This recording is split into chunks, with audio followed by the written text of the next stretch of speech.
world go round. Variety is the spice of life. That's right. And I should have recorded all of that because that was actually good stuff. So Exactly. whoever wasn't here yet, y'all missed out because we had a little private conversation. That's right. Cool. I'm so excited to see you guys. I always look forward to this. I always look at the calendar. I'm like, is it this week? I was doing the same thing. Mm-hmm. I'm like, oh, at first I didn't know what I didn't know, and I didn't miss what I didn't miss. Yeah, Right. right. My first one, I was like, ooh, this is pretty good. It is good. Like, you paid for this, girl. Yeah, I may as well be on the live action. That's right. And don't forget tomorrow, my styling friend, Elba, I love her accent. You're going to love her accent. You're going to love her too. Is going to come in and share about some tips for styling and maybe help you with whatever you're picking out for the event. Oh, we need at least 2 outfits. There's going to be. So should we have the outfits ready to show her, or colors, or what should we do? If you have an idea and you want to ask her, I'm sure she'd be open to that. I also think that she's probably assuming that people haven't gone out to shop yet. Like, some people might not have stuff. Okay. I got a few I'm things. always like, hey, another excuse to get more clothes. There are so many outfits in my closet that have not been worn. Yeah. You're just like you can't wear your shoes all the time. I mean, Yeah, but I mean, like, seriously, I am in my yoga pants and fuzzy socks. Like, so it's like you look nice on top and then you're just casual on bottoms. And sometimes it's like, why bother? I'm not going to see anybody today or whatever. So then, like, all the nice clothes stay up there. And growing up, my mom, and I don't know if this is like true for other, I should ask a couple Asian friends if they did this too. But because we didn't have a lot of money, right? We needed to keep our school clothes nice. So when we came home from school, we would change into play clothes. we did the same thing. Okay. So we would change into play clothes. And then I think that's why I just love my jammies and I love my sweats and whatever so much, because that's what is comfortable to me. So when I'm at home, that's how I am. And then when I go out, I look really nice. And then I come home and I change and I look like a slob and like I'm totally mismatched. And I'll look at my husband and he'll go, okay, well, where do you want to go out to eat tonight? And I'm like, I don't. And then I look at him and go, do I need to change? He's like, no. And I'll be wearing like hot pink on the bottom and navy blue on the top and some like something or other, and shoes that don't match. But it's really quite funny because that's not what most people would think of me. Right. And when my kids see me on stage, they're kind of like, yeah, I guess that's mom, but that's not what they see, right? Right. Yeah. Yeah. I was with my daughter because she's been around. Like she was with me with Lisa Nichols, and she took programs with me and stuff like that. So she sees a little bit more and kind of understands the business a little more. The boys are just like, and plus boys, they don't care, right? Boys don't care. They don't really care. Except my youngest son, he does like fashion. So we're going to New York Fashion Week, not New York. Michigan Fashion Week is happening this week. The 26th, 27th, 28th, and 29th. Oh, yay. So it's really cool because like one of the days they're doing hands-on type of like a repurposing up, what do they call that? Upstyling type of thing. So you actually get to make a project. And then one of the days we're doing something at either Macy's or Nordstrom or something like that, some sort of makeup thing. I don't remember what the other one's like some VIP thing. And I'm like, ooh, maybe I'll bump into somebody fancy, you know? And then the last day is the actual fashion show that I'm going to take my son to. And it was funny because I was asking him some of the stuff that, like, I was asking him about outfits. And I put on this one outfit. He's like, you look like Catwoman. So no, that's not a good one. No. So anyways. And there are the Sadlers. We're just chit-chatting. I should get a little more serious here because I know you didn't just come to hear me talk about my clothes and fashion. Pajamas. Just so you know. Yeah. If I had not had to leave out this morning, which I wasn't planning on it, I would still be in my pajamas. We should just have so a you know. Party. I honestly thought and considered having a business pajama party where all of us would show up in our PJs and, you know, like how we used to when we were little, we'd lay lay on the floor and chat about stuff and what, like, I wanted like a little something like that. I didn't know how I was going to make it happen, but I was like, that would be a really cool idea. Maybe I don't at want to the be the event. person who has normal events. What? At the event, at the end of the day or something, like we can all sit around and chat about what our favorite thing was for the day and Yeah, in our jammies. You just want people to laugh at me because I be wearing a onesie. You wear a onesie? That's so cute. Does it have a flap for the butt? No, but it's a Batman onesie. It's a Batman one, y'all. It's real cool. I love it. Okay, Rhonda. Well, we expect you to post a picture in the Facebook group. Like, Okay. just it's a small group. It's just, you know, the 7 of us. So we expect a picture. 'Cause it has, Look at what you did, Jock. Now you have to have a picture. plus it has a hoodie with the Batman ears on it. It's real cute. So cute. Yeah. I was reminding everybody, guys, that my friend Elba, the stylist, is going to be on tomorrow at 6 p.m. There is a different Zoom link. It's different from this one. So make sure that you're on 6 p.m. Eastern time tomorrow night. Okay. All right, cool. So I'm going to put everybody on mute. And I want to talk real quick about a couple things. One is your stage story. So module, whatever it is, month 7 and 8 is actually open, but it's not completely complete. But I wanted to open it because the stage story is in that section. And that stage story is really important for what we're doing at the event. Okay, so just to briefly go over the stage story, it is 3 stinking minutes long. 3. You guys got put up 3 fingers, so I know you guys heard me.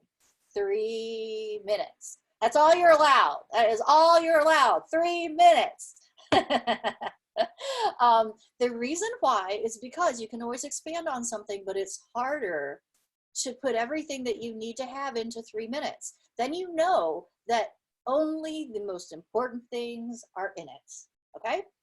And you'd be surprised. You can say a lot in 3 minutes, and I'm not talking about like speaking 3 times as fast as you normally do. But the stage story is just, it's one of those stories that's so important. It is the story that you're going to use to introduce yourself whenever you speak, whenever somebody says, hey, what's the reason behind what you do, or what's your story, or when you're doing trainings or workshops or whatever. The stage story is the one that you repeat over and over again like a broken record, but it's also the one that people are really excited to hear again, the one that you're known for, and it's also the one where, like, if you have an event, you're on stage and there's 2 people there, and the one's like, hey, did you hear the story Rhonda's? Did you hear this? And they're like, no. And they're like, oh, it's so good. I love listening to it. You got to pay attention. That is what the stage story is. Okay. So you are going to feel like you're a broken record. You're going to feel like everybody's heard it. And, oh my gosh, I have to say it over again. But you will actually get requested and asked about the story. And when Rhonda asked me about why I do what I do the other day, a few calls back, this was the story that I went into. And of course I elongated mine a little bit, but it can be definitely shortened if you need to, and then it can be expanded for things where you have a little bit more extra time, okay? So the way it's broken out is it spells out stage, S-T-A-G-E, right? You know, I love my little acronyms. So it's stage, S-T-A-G-E. So the S is the super you. So I'll first go through each of them and then we'll go back. S is the super you, T is the transition back, A is your all-time low, G is get back up, and E is the empowered you, okay? And what this is gonna do is basically take them on a journey. And if you imagine a check mark, right? So one side of the V is actually bigger than the other, right? So you start on the left side and then you got this check mark. I know I'm kind of opposite. So the super you, you're gonna start at the super you. This is your brag sheet. This is where you get to tell everybody how awesome you are and all the cool things that you did and who you are in the world right now and all your amazing glory. And this is where you don't hold back. You brag, brag, brag, brag, brag, and brag some more, okay? T is the transition back. So the transition back is where you go back in time, right? And you tell people what it was like for you before. And we'll go through some, what do you call it, sentence stems in a minute. But you'll go back in time and tell them, you know what, it wasn't always this way, or even though you see me like this now, I used to be blah, blah, blah. And this is where it goes back and takes them to that all-time low that you had, that time in your life that you struggled, okay? So that A, the next thing, that A is the all-time low. This is where you want to spend the most amount of time. You want to really describe things. This is where you're creating an emotional connection with somebody and you're being very vulnerable about where you've been and what's happened to you, right? So now as we're sliding down that side of the V, right, there was the S, the transition back is kind of on the side, and then the base is this all-time low. So you're going down into your pit, right? It's an all-time low. And you're going to tell them what happened to you. And you're going to describe how that was for you and what your thoughts were and how you felt during that time. And most of the time, that is the part where people end up getting stuck. Like they'll keep sharing about what happened and they have a hard time getting back out of it because they're just in the muckety muck. Right, this is the muckety muck of your life. All right, and then you're supposed to get back up. So now we're going up the other side of this check mark, this kind of V, right? And that get back up is that part where you figured something out, where you solved the problem that you were having, and you ended up in the empowered you. And the empowered you is very similar to the super you. The empowered you is what you do now, why you do it, why it's so important, you know, and it's your purpose and mission and all that stuff, right? Now, here's the thing, the reason why, and I actually started this out as a V, and the last time I talked about it, I realized it needed to be a check mark, but the thing about it is everybody is gonna come to you at some emotional state, right? Happy, sad, indifferent, whatever they are, they're gonna come to you at some emotional state. You're going to share about you, you're gonna take them down into the pit, right, about your struggle. It's going to be emotional. They might cry. It's okay. And then you're going to bring them back up. But your job as a speaker is to bring them up higher than they came in, right? Because you want them to be inspired, motivated to take action, see that there's opportunity and possibility, right? I keep talking about those things. People need to see that there's an opportunity that they have in front of them. They need to see that it's possible for them to get and grab that opportunity. And they want to be certain that they're able to do it with your guidance or with some sort of process that like it's been done before and it can happen for them, right? And this is what you're sharing in that stage story. You were someplace, it really sucked for you, you figured it out, and now you're here. Get it? And this is what we're gonna do in the 3 minutes. Now, let me share my screen real quick. Actually, hold on a second. I gotta get to the right place. Hold on.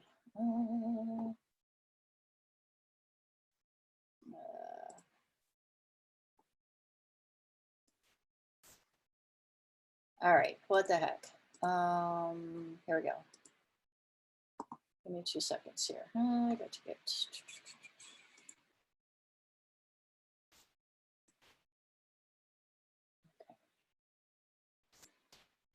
I have no idea what just happened. Hold on. Sorry. Share screen. There we go. There it is. Okay, so in month 7 and 8, there's this section here about everything starts with your story.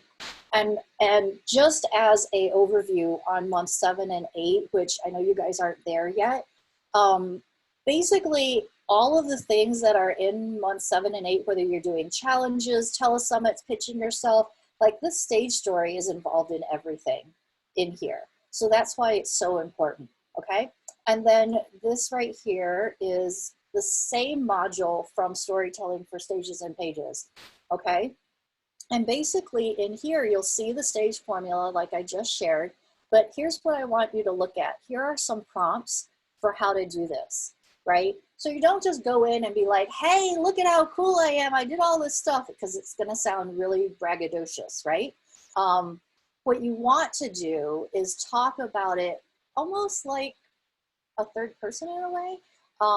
So the one that I really like is this last one. If you hear me on podcasts or whatever, and people are like, so Vickie, introduce yourself, let us know what you do.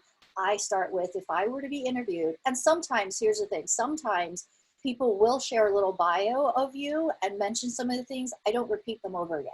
So like when I'm going to introduce you on stage, I might say, you know, Vickie is the best-selling author of Hardwired to Heal, blah, blah, blah. She's helped 700 people who the doctors said were impossible cases to finally live and thrive again, blah, blah, blah. So if I were to say that and then Vickie gets on to talk about her story, or she might not mention those things again. However, if you were scripting it out, you would put those in. Does that make sense? Because sometimes you'll get an introduction that's like, hey, and here's Rhonda, and I'm going to let Rhonda tell you all about herself. And there's no intro, right? So you need to know what you want in there, but then as you get better at it, when people introduce you, you just leave those things that they already said out. Does that make sense? Okay, so I say something like, you know, if I were to be interviewed, a lot of times they introduce me as the words lady. They might talk about the 10 best-selling books that I have or the 100 people that I've helped become best-selling authors. I've been interviewed on and featured on HuffPost, Thrive Global, Entrepreneur.com, and alongside Lisa Nichols, T. Harv Eker, Joe Vitale, and Christy Whitman. So, you know, like that didn't take very long, right? So this is not supposed to be a huge part of, it's a list. You don't go into explaining, you don't go into, you know, like, I know somebody who has this tendency when they're introduced to say, well, and I was in this anthology with so-and-so, and then they go into this long dissertation about who so-and-so is and why they're so great. And I was also in another co-authored book with another so-and-so, and this famous person is so wonderful because, and now you're distracted, right? So don't go into like those little tangents. It is really just a list, okay? And this should be done, you know, in the first 20 seconds or so, right? And then you move into this transition back. But it wasn't always this way, but what people don't always realize is, and I'll say things like, and you know, I'm known for being goofy and smiley and for walking around in high-heeled shoes, but it wasn't always this way. What people don't really know about me is, or some people are surprised by, blah, blah, blah. So any of these types of transitions back is gonna take them back in time, right?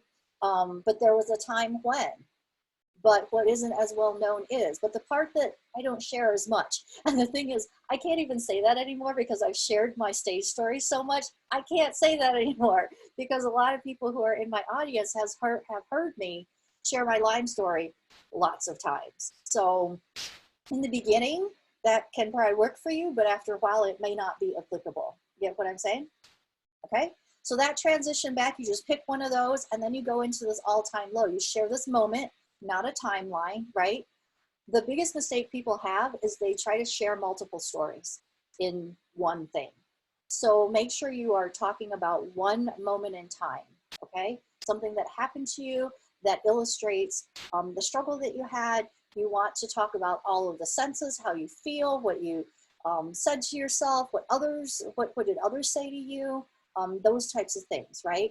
And I always use this example, right? You don't want to tell people, you want to show people, right? You want to show people, they want to feel like they're there with you. You know how you're at movies sometimes and it feels like you're like in the scene with them? That's what you want them to feel when you're sharing your story, that they can see themselves there, that they're standing right next to you, you know, that kind of thing. So you don't want to say, I felt embarrassed, or I felt depressed. I felt, you know, people will just say stuff like that, and it's not very descriptive. You want to draw people in. You know, I felt my face immediately flush and turn red. My palms started to sweat. I felt like every eyeball was on me. No, not again. I wanted to pull my knit hat right over my entire face. And here's the thing too, you know, I always love theater. I've always loved doing things like that. Lisa Nichols always says that speaking is a full body sport.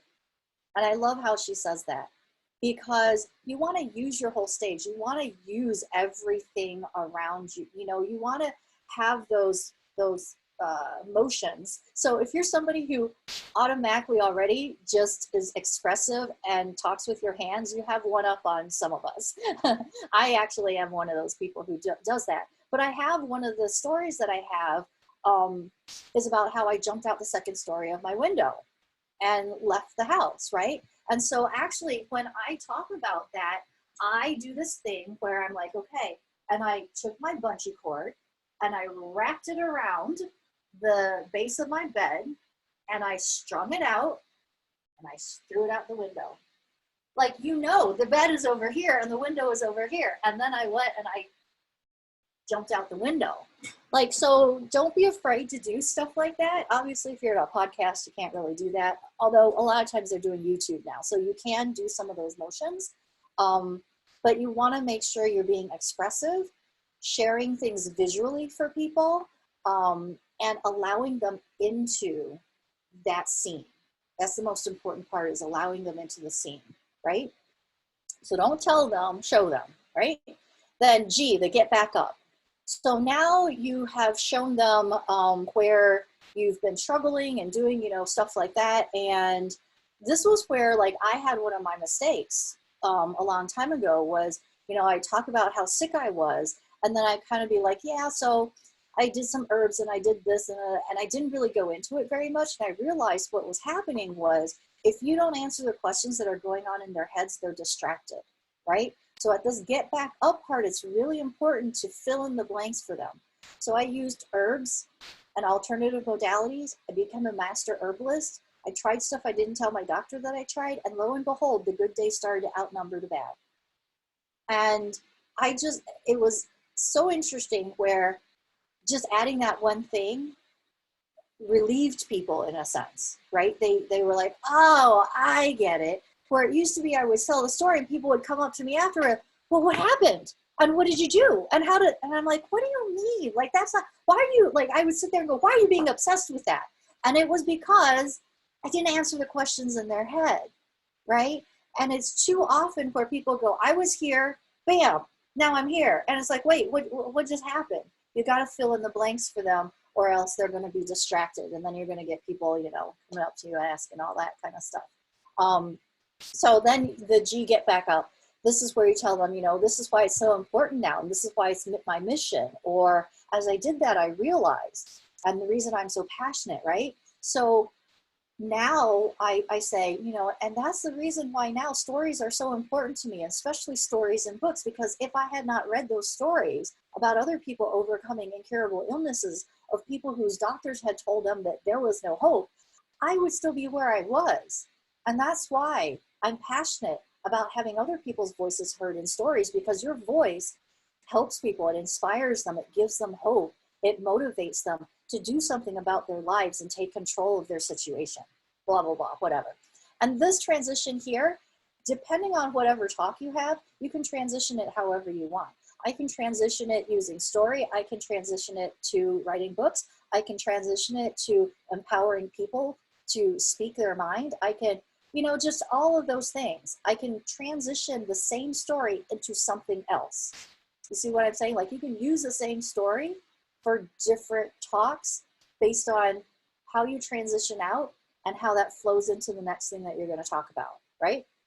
And then the empowered you share what it is that you do now in your business. You mentioned the benefits and the outcomes. We don't care about your process as much as you do. It's about the benefits and outcomes, right? So, you know, this is why I'm so passionate that people share their voices and they write their books and become best-selling authors so they can create more impact, have a legacy, and grow lucrative businesses that have people chasing them down to become their clients, right? So I didn't talk about the process, nothing. It's all benefit driven. Everything is benefit. If you get nothing out of impact now, you walk away with everything is benefit driven. That will serve you very well, okay? So those are the things I would say, oh gosh, I thought they were, I had top mistakes. Here they are. The common mistakes using the STAGE formula is being scared to go too deep into the struggle because it can be uncomfortable. Now here's the thing. Another thing, as you are a speaker, it is your responsibility to bring people out and not leave them in that deep struggle, right? If you leave them in that deep struggle, you will have sympathizers and you will not have clients. You'll have people coming up to you going, oh, honey, it's okay. And, you know, you're strong, you can do it. I believe in you. Like, they're going to end up being the ones coming over thinking that you need encouragement when you were the one there trying to give them inspiration and hope, right? And that's what's going to happen if you end up leaving them in that all-time low too long and you don't bring them back out higher than they came in, right? Leaving them with the questions, we already talked about that, and not connecting the story back to why you do what you do. A lot of people will say to me, Vickie, but I got this story, but that doesn't really connect to what I do. Then it's the wrong story. If you're trying to share with somebody the why behind what you do, and that story doesn't share the why and connect back to what you do, you either have to figure out how to transition it if you are stuck on that story, or it has to be a different story. Because people are going to buy that why. And we all have amazing stories, and we all have amazing multiple different stories. You know, we are not one faceted and everything. So it could be that a story sticks out in your mind, but that might not be the best one, right?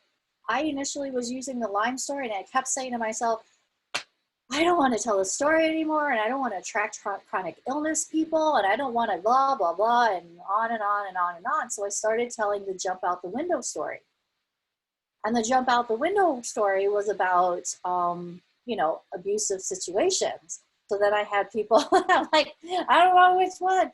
And, you know, when I thought about it, the reality really was that the Lyme story was, and it wasn't that either one wasn't truthful, but the Lyme one was the one that was more truthful, if you want to say it like that.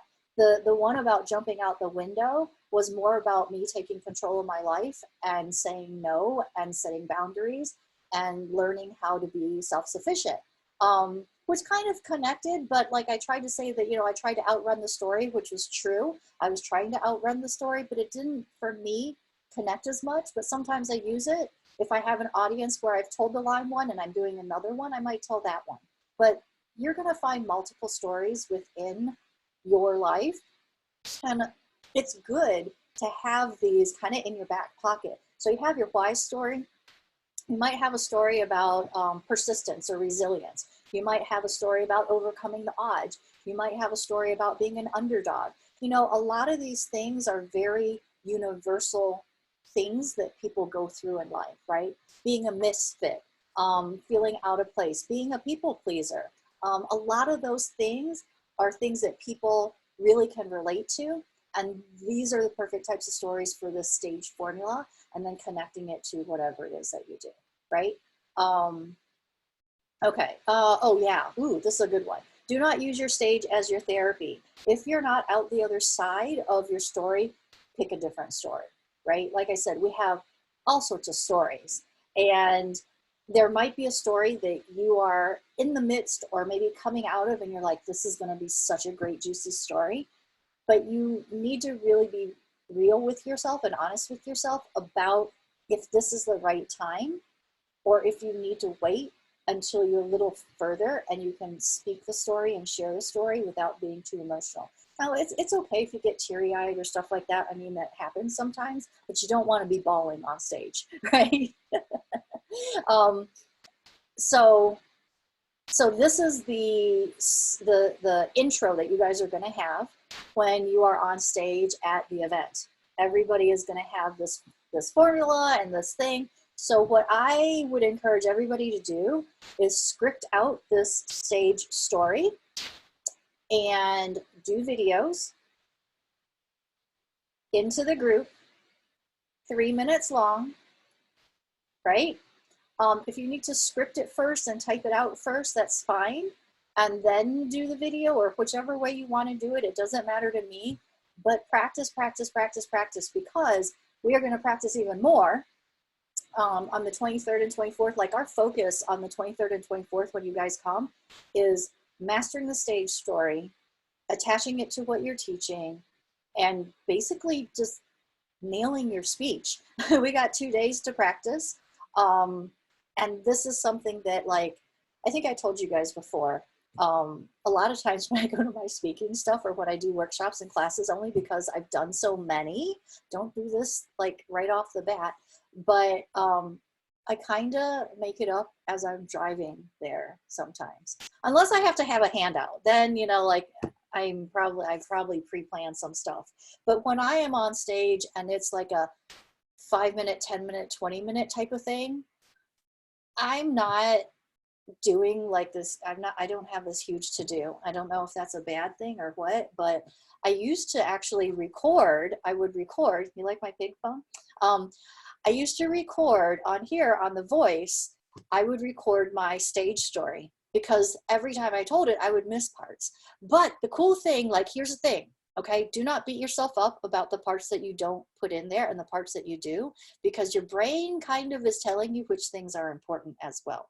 And I realized that certain parts of my stories, the way that I had it, weren't necessarily jigged the way I wanted, or like the order was different and I would say it differently each time. And eventually got to a point where like I know all the different pieces parts, right? So don't beat yourself up if you forget something one time. But what I used to do was I would record it on my voice memos and I would listen to myself say it over and over and over and over and over and over and over and over again on the way to the speaking event. That's what I would do. And then when you get to the part, and this is really cool too, guys, March the 9th, we have a speaker coach coming in. Her name is Karen Donaldson. So you want to make sure you're here for this, because the stage story part is the first part of what you're talking about, right? And then it's like, it's what does it connect to? What am I going to teach them? What am I sharing with them, right? She's going to fill in that part. And so she's going to tell you how to succinctly put in your teaching points, connect it to that story, lead it into, okay, now we're going to talk about blah, blah, blah. And then also she's going to be talking about, because we're going to have you guys as panelists, right? You're going to be speaking. So you get pictures and, you know, all that kind of stuff for you guys speaking.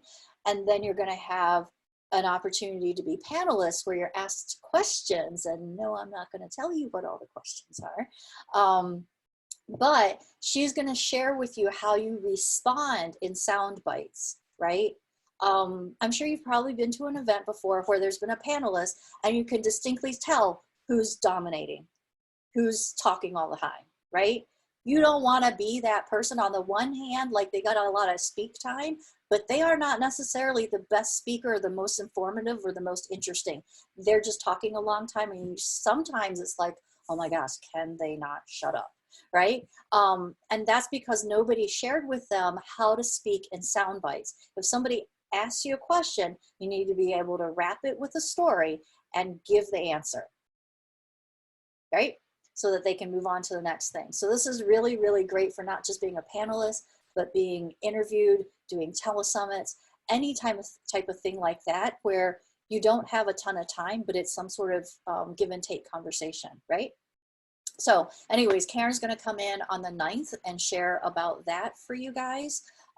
She's an international speaking coach. Her clients are like politicians, NFL players. They get paid like $35K per speech. Yeah, she's a big deal. So I love her to pieces. She's a really good friend, and yeah. So I think that's all the things that are coming up that we need to know about. So let's open it up. I know you guys are still in the midst of writing your books, and we got deadlines coming up and stuff, covers that have been shared, and I see a lot of cool things. Are we having 2 events? No. So April 23rd through 25th. So the 23rd and the 24th is us having our mastermind. And then the 25th is you guys on stage. Is that what you mean? I can unmute you. You said this gal's coming in on March 9th, but our event's not until April 20. She's coming on our call. Oh, Sorry. okay. Coming into our normal Zoom call. That's what she's doing. Thank you. Yep, no problem. All right, well, since you're unmuted, catch us up. What's going on? Here's what I want to know. What's a celebration? What are you working on? And where do you need help? The celebration? Yes. What do you mean? A celebration is like a win. Well, I'm almost done with my book. Yay! I'm putting the final touches. I just need your paragraph. Oh, that you yeah. want in your book, in my book, because I'm gonna have like one chapter with the doctors. Their doctors didn't know is the title of the chapter. AKA stupid doctors. I would like to say that. Trust me. I know. I know. Let's see. Where am I at? Well, I'm just finishing it up. Oh, I'm having Samantha write one chapter Okay. Who's about the EMFs and the Oh, radiation. Samantha Villapoo. Yeah. Yeah. Cool. Okay. And that the title of that chapter is like Energy Healing 101, and I'm going to have her do her thing there and go into some energy healing. So I'm pretty much done with my part. I just Yay! That's a big deal. It is a big deal because I've been like I was up till 1 o'clock last night. I didn't want to put my book down because I was getting so close, and then I had trouble waking up this morning. I didn't even go work out because I have what do you call sleep hangover. Are you slap happy? Is that what it is? I'm slap happy. I don't even feel like going to work this afternoon, but I will. But yeah, I got my cover and spine and everything back. Okay, it's the back cover. Okay, it's the back cover, the spine, and the front cover all in one. Is that right? Mm-hmm. Yep. And then I have the front cover. Yep. For my So you want to upload and launch the ebook only first. right. Okay. So that just the front cover is for the ebook, and then you upload your book for just the ebook. That's the launch. Don't put your print book up for availability until after you've become a bestseller. Okay. Okay. Okay. So I don't know how to do that upload stuff. Yeah, You there's know? videos. There's all sorts of videos you get to follow. Okay. Okay.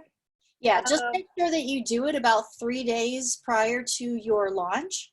Like, because Amazon says that they could take up to 72 hours to make your book live. Usually it's a day. And what I've been noticing is like it's even less than a day now. It used to be like a day and a half, like it just keeps getting shorter and shorter. But I think their policy still is it could take 3 days. So yeah, it'll be up there earlier, but people won't know the link or anything until you give it to them.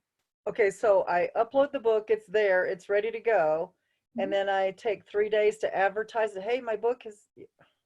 Oh, you should have been advertising already, like you I've have been been. doing some of I that. know you have been. But I wanted to launch February 1st. Here we are, what, the 24th? Yeah. And I'm just finishing it. So I didn't get too aggressive with that. Yeah, so there in the modules, there are examples of social media stuff that you can do. There's like a 7-day like countdown if you want to do something like that. That 3-day window, it's not really like it's a 3-day window. It's more, it's just the time that it's taking them to make the book available. So what you want to be doing during this time is reaching out to your posse of people who have said that they are willing to support you. Remind them, pick a date and start talking about that date, that, hey, this is the date that the book is coming out. Keep an eye out.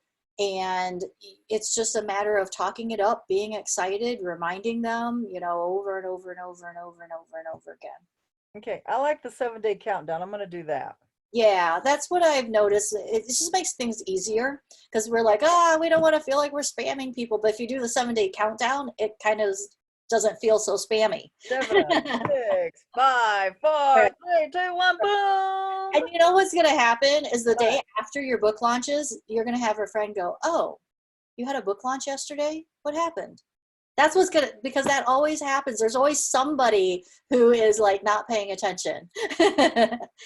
Okay. And they're going to go, oh, I missed it. Can I still buy it? Sure. Go for it. Yeah. Yeah. Okay.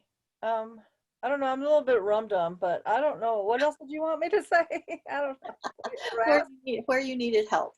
So it was your celebration, your win, what you're working on, and where you need help. Well, I need help in getting because like, the IBN or whatever that number is, ISBN, yeah. ISBN, I need help getting that number. I don't know how to do that. I guess I could YouTube it, but There's a link in the modules okay. for Bowkers. It's BOWKERS.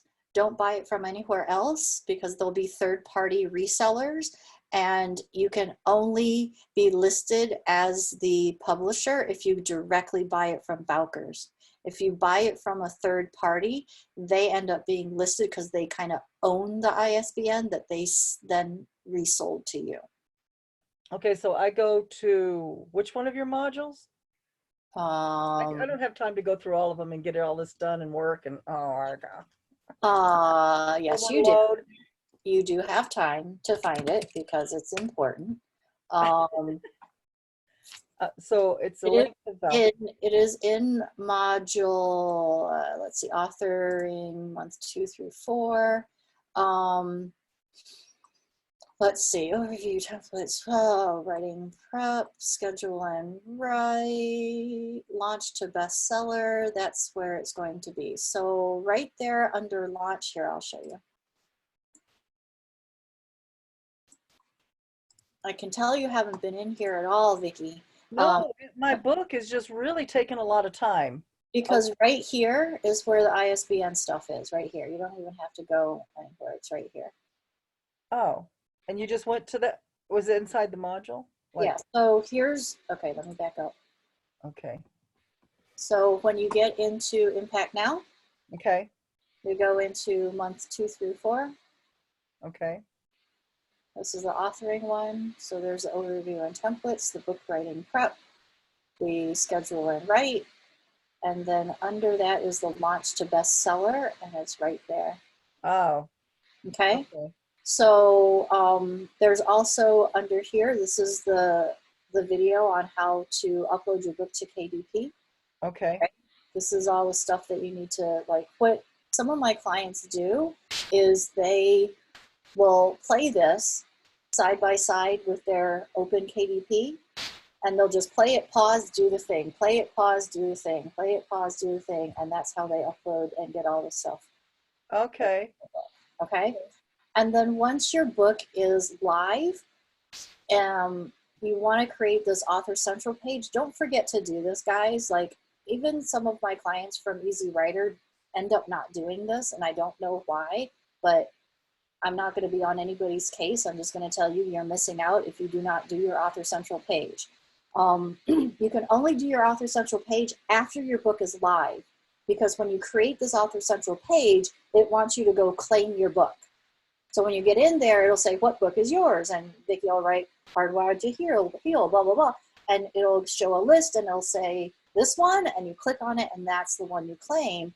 And what you get with your Author Central page is that you get to put your bio in there, you get to put your blog in there, you get to put your events, like there's a place at the bottom that can share like what your next book signing might be or what your next speaking gig might be.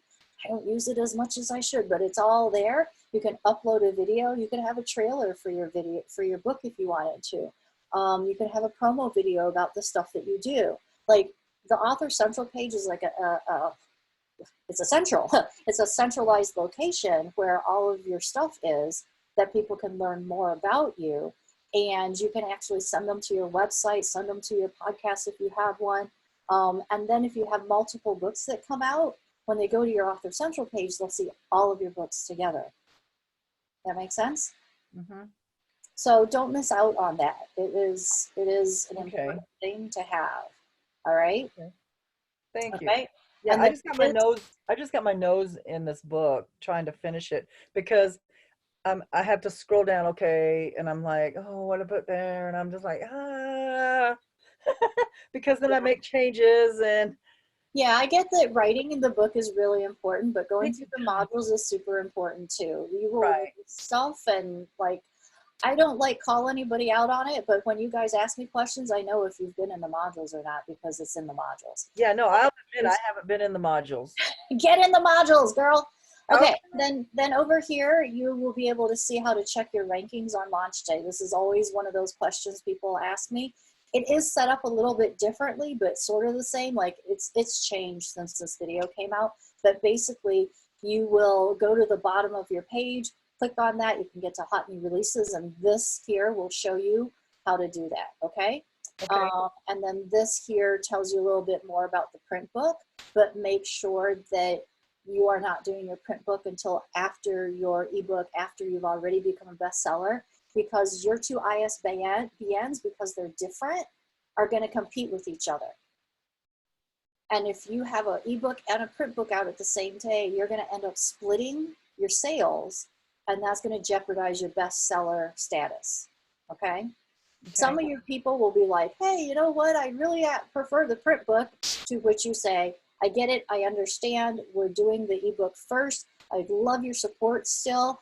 And, you know, this is how we're doing my bestseller launch. And it's just 99 cents, blah, blah, blah. When you get your print book, I'm happy to refund you the 99 cents. Nobody ever asked for it. But, you know, we always offer. I did that Friday night. Yeah. At our party. Good. I didn't realize Susie wanted my book. Of course she does. Of course she does. Hello? Of course she does. Yeah. You're silly. So anyways, that's how that goes. What else do I need to tell you about that? Yeah, I think that's pretty much it. Just make sure you're like posting till you feel like you're posting too much, and then post some more. Okay, so you're talking about every day or leading up to? Oh yeah, every day. Like 3 or 4 times a day about the book? No, you probably don't need to do that. I would probably say once a day is good until you get up closer, and then you might want to post multiple times. But I would post like different things. Like maybe one is just text. Maybe one is a graphic with a picture type of thing. And maybe another one would be a short video. So I would change it up so that it's not the same, and in between put other things, you know. Okay, because not everybody sees every single post you do. Absolutely. So if you do it 2 or 3 times a day, it's still too much? If you want to, you can. I'm not going to tell you not to post. No, about the book, I mean. Yeah. I mean, at least once a day, but if you want to post more, go for it. Just change it up? Yeah, just So it change it doesn't up. look like the same post? Yeah, so it's not the same post, and I tend to post stuff in between as well.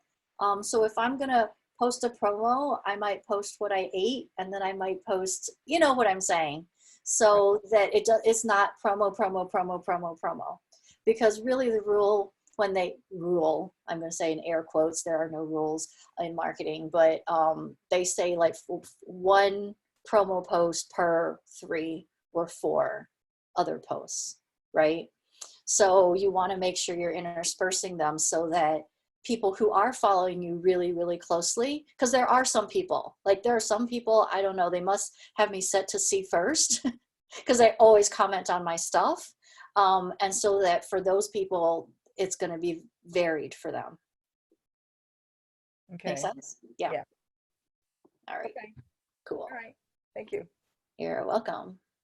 Rhonda Wood. Hello. Hi. Hi, everybody. Sorry, I'm getting my doggy situated here. So let's see, celebration. So I just want to say that I am still super excited about the book project. I'm super excited about this group. I'm excited about going to Detroit. Yay! And yes, I'm excited. I'm like super excited. Everybody have their tickets to come? Nod, yes. Did you get your plane tickets? Yes. We're driving. Oh, you're driving. Woo, Yeah. road trip. Did you get your hotel booked and everything? No, that's what we have to do. Okay. We did not book our hotel yet, so no, but we're going to drive. Unless something drastically changes to where we just fly, but we're probably going to drive, and then probably, I'm not sure yet, but our 12-year-old may be with us, which she's a dynamo when it comes to stuff like this. So we're training her early on her own YouTube page and some other stuff that she's doing, and she's working. Rhonda's working with her and our oldest daughter on her platform, so we want to get them used to what it is that we're doing. Cool. Awesome. Get them while they're young, definitely. All right, back to Rhonda Wood. That's awesome, guys. I was gonna say that that my daughter actually does public speaking and writing. Yay.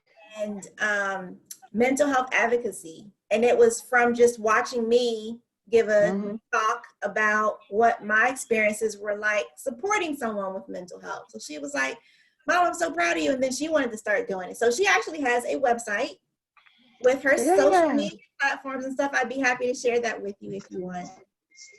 Okay. Cool. All right. So celebration. So yes, I just want to say how excited I am about my book project, about seeing you guys, about Detroit. Like, I'm like just really like beside myself. I'm super excited about it. and I tell everybody about it. Like so many people want to spend time with me, and I'm like, I gotta keep working on my book, guys. I take time out for some stuff, but everybody knows like my priority has been working on my book and doing stuff like that. Good. So yes. So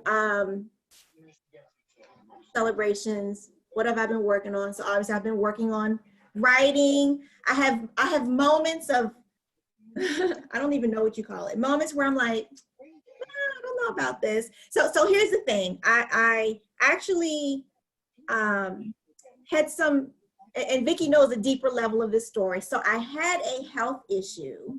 I had some lab work done. One of my lab levels were below normal. My doctor recommended a surgery. And I was like, I don't have time for no surgery right now. It's gonna have to wait till late spring because I'm writing a book. Like, I literally told my doctor that. I said, it's gonna have to wait. But in the meantime, I haven't been feeling my best. And so that's been slowing down my productivity a little bit. So I'm not as far along as I wanted to be, because most days I am just, the spirit is willing, but the body is weak, right? You guys heard that scripture before. So that's kind of where I am. Sometimes I just don't have the energy or the mental capacity to produce as much content as I'd like. One of the things that I had thought, and I don't know if this is a crazy thought or not, but one of the things I had thought is, so the current book that I'm working on is my baby. I love that book, but I was like, maybe just so I can have something that is complete, maybe I should consider doing something else that I could probably do and complete that won't take as much time. And that's been sort of eating at my heart and my Jack said no. Okay, well, Jack's spoken. Hey. He said, no, don't do it. I know. Do your book, Wanda. You are phenomenal. Do it and get it done. And even if it takes just a little longer and you move it back, you'll keep putting it like me. You'll keep putting off that project by putting something else in front of it. So once you get over this hump, all your other little small projects will be great. And I get that because Vickie hammers me about that, about putting things on the back burners. I'm only regurgitating with what she always tells me.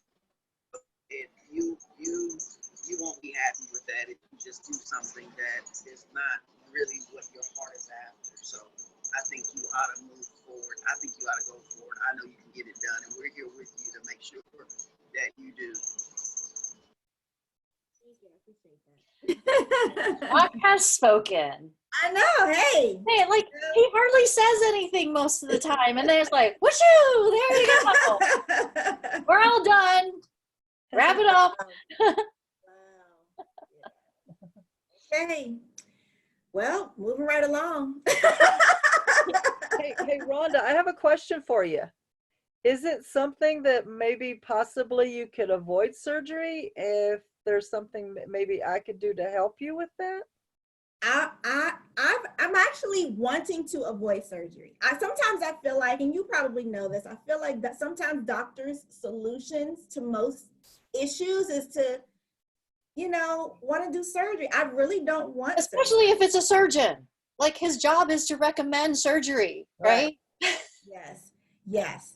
I have been, praying. I've asked healers to pray for me. I've bought like some natural herb teas thing that I'm hoping would heal. I would love to be healed naturally. I would love for this to go away on its own. But in the meantime, I'm definitely feeling what I believe is I'm feeling the repercussions of just kind of not having done that procedure. I feel like I'm definitely slowing down and getting more tired. Maybe But we should can talk. We can definitely talk more. I can go into kind of detail what it is that I'm going through and see what you. Yeah, I would love that. Okay. All right, let's do it. Let's do that. Okay. Yay, my kids get along so well.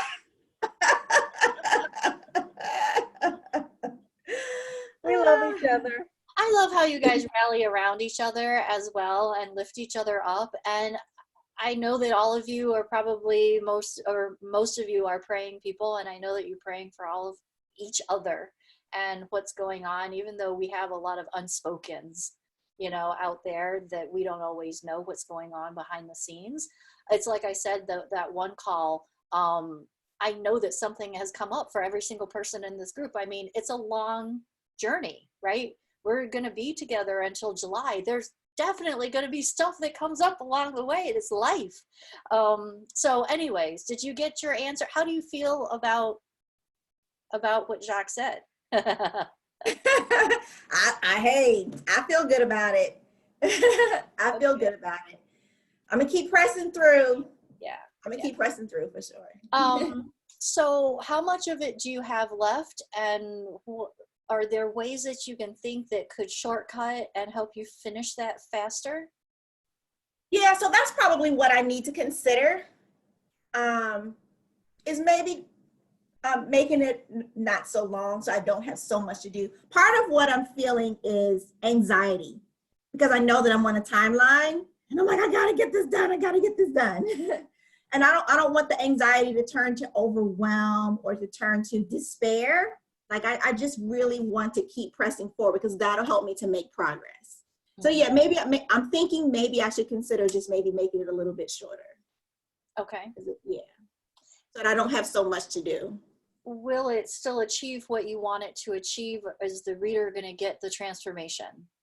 That's a good question. I definitely believe the reader will still get the transformation. Yes. Okay. Yes. Okay. I can make it happen.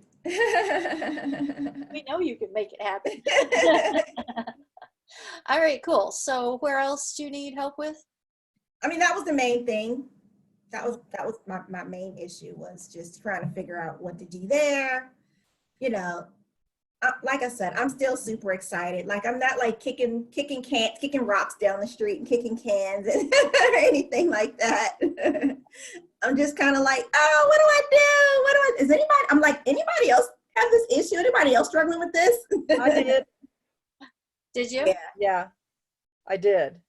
And that was like, so what I did in my book, I have an example of a breathing exercise that really calmed my nerves because when you're stressed and you're fighting like that, you're triggering a cortisol release, and that's shutting down your thinking, your digestion, your sleep, your other bodily functions. And so what you want to do is you want to just take a deep breath, and you want to start breathing deeply. I tell you what, I'll just go through the exercise with you. We'll do it offline, not right this second, but unless somebody else wants to see it. But yeah, when we talk about your health, I think so far I haven't found anybody I can't help. So you might be the first, who knows? But then I'll walk through that breathing exercise with you. And what it did is it just calms your nerves. It settles everything down. It gives you clarity of thought. Beautiful. Awesome. Yes, I would love that Okay. for sure. Yeah. We'll Sounds like exactly what I need. yeah, yeah, yeah.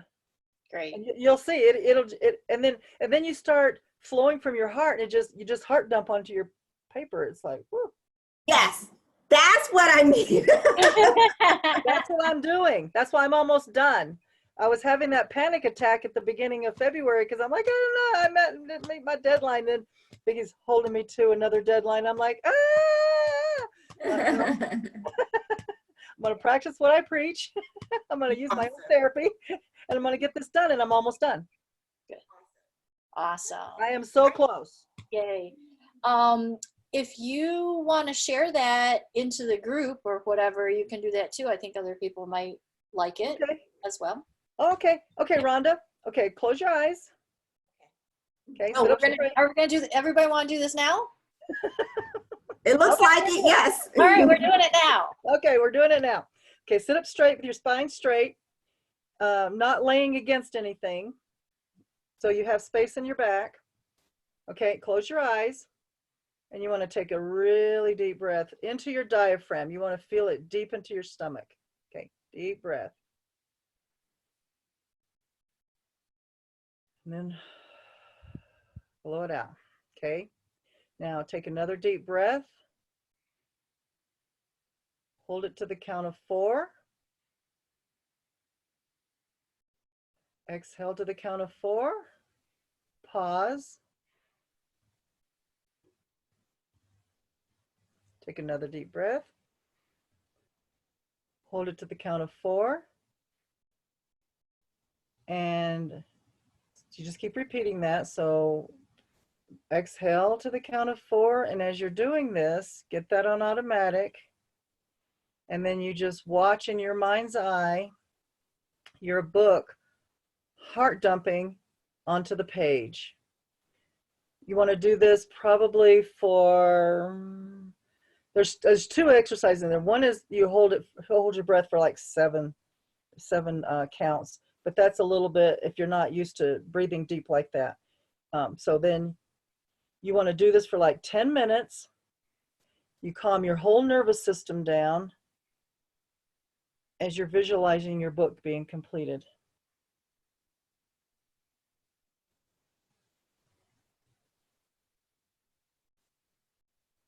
In through your nose, out through your mouth.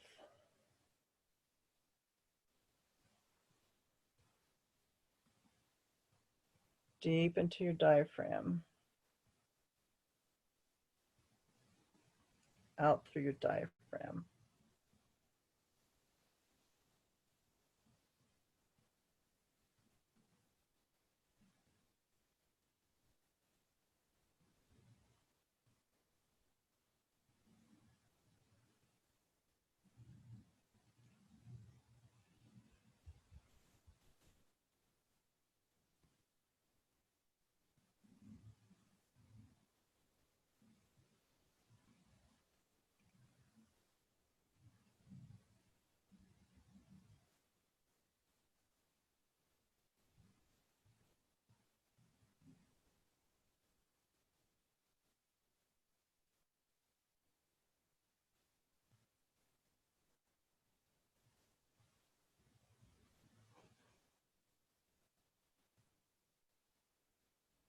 You can even hum your favorite little tune.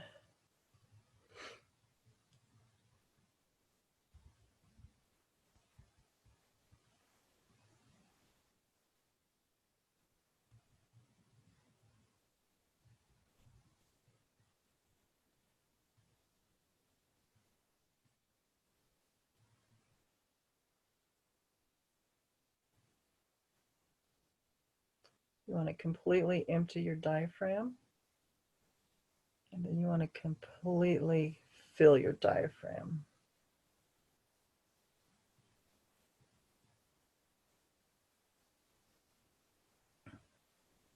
You're flooding your body with oxygen.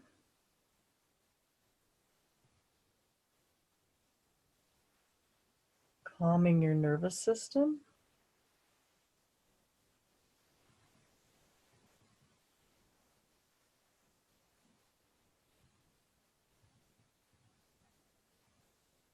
And opening yourself up to all types of possibilities.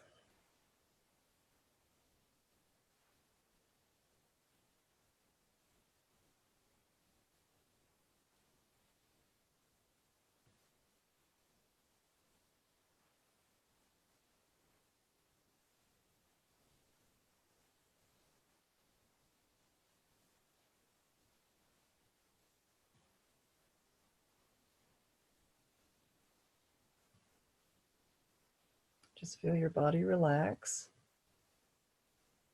The tension just leaves.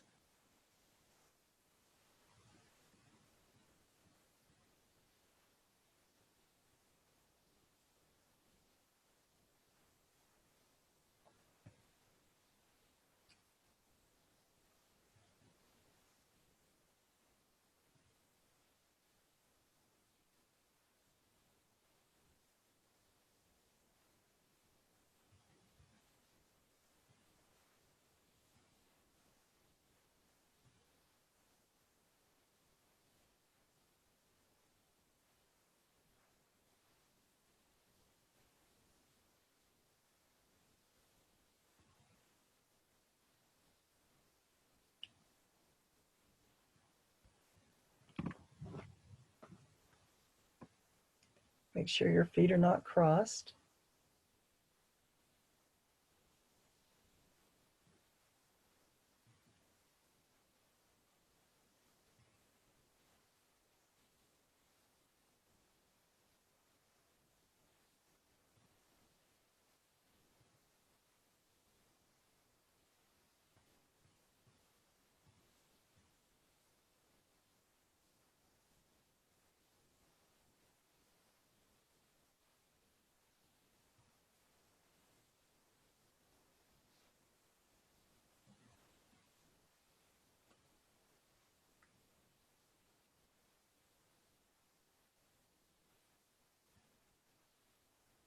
Feel your shoulders relax.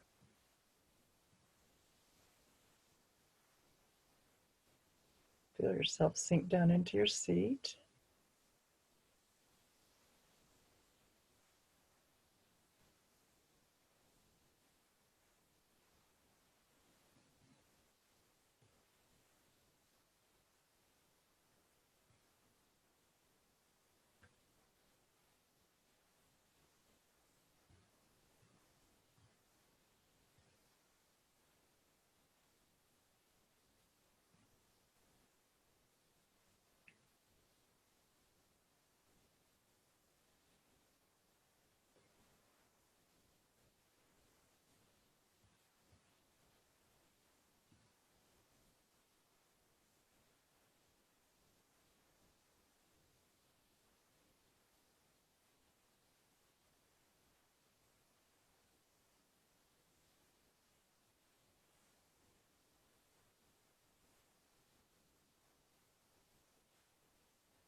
Meditation.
Just go ahead and watch all of your organs being filled with oxygen.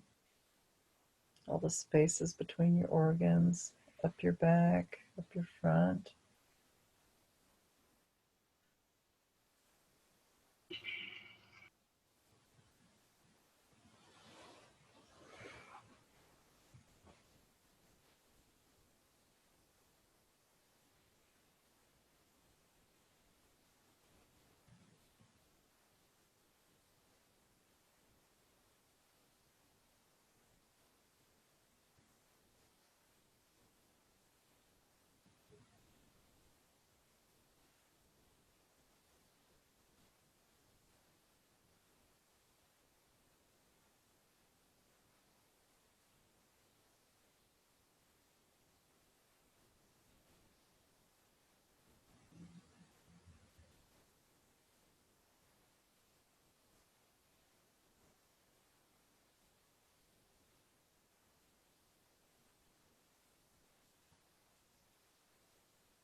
And then when you just feel you're ready, just go ahead and open your eyes and just breathe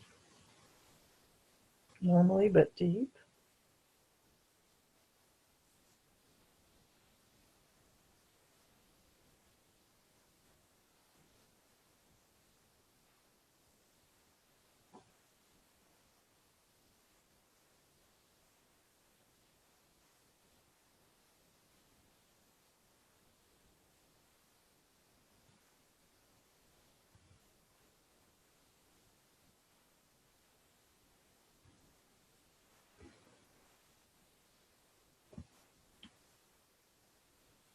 How did that feel?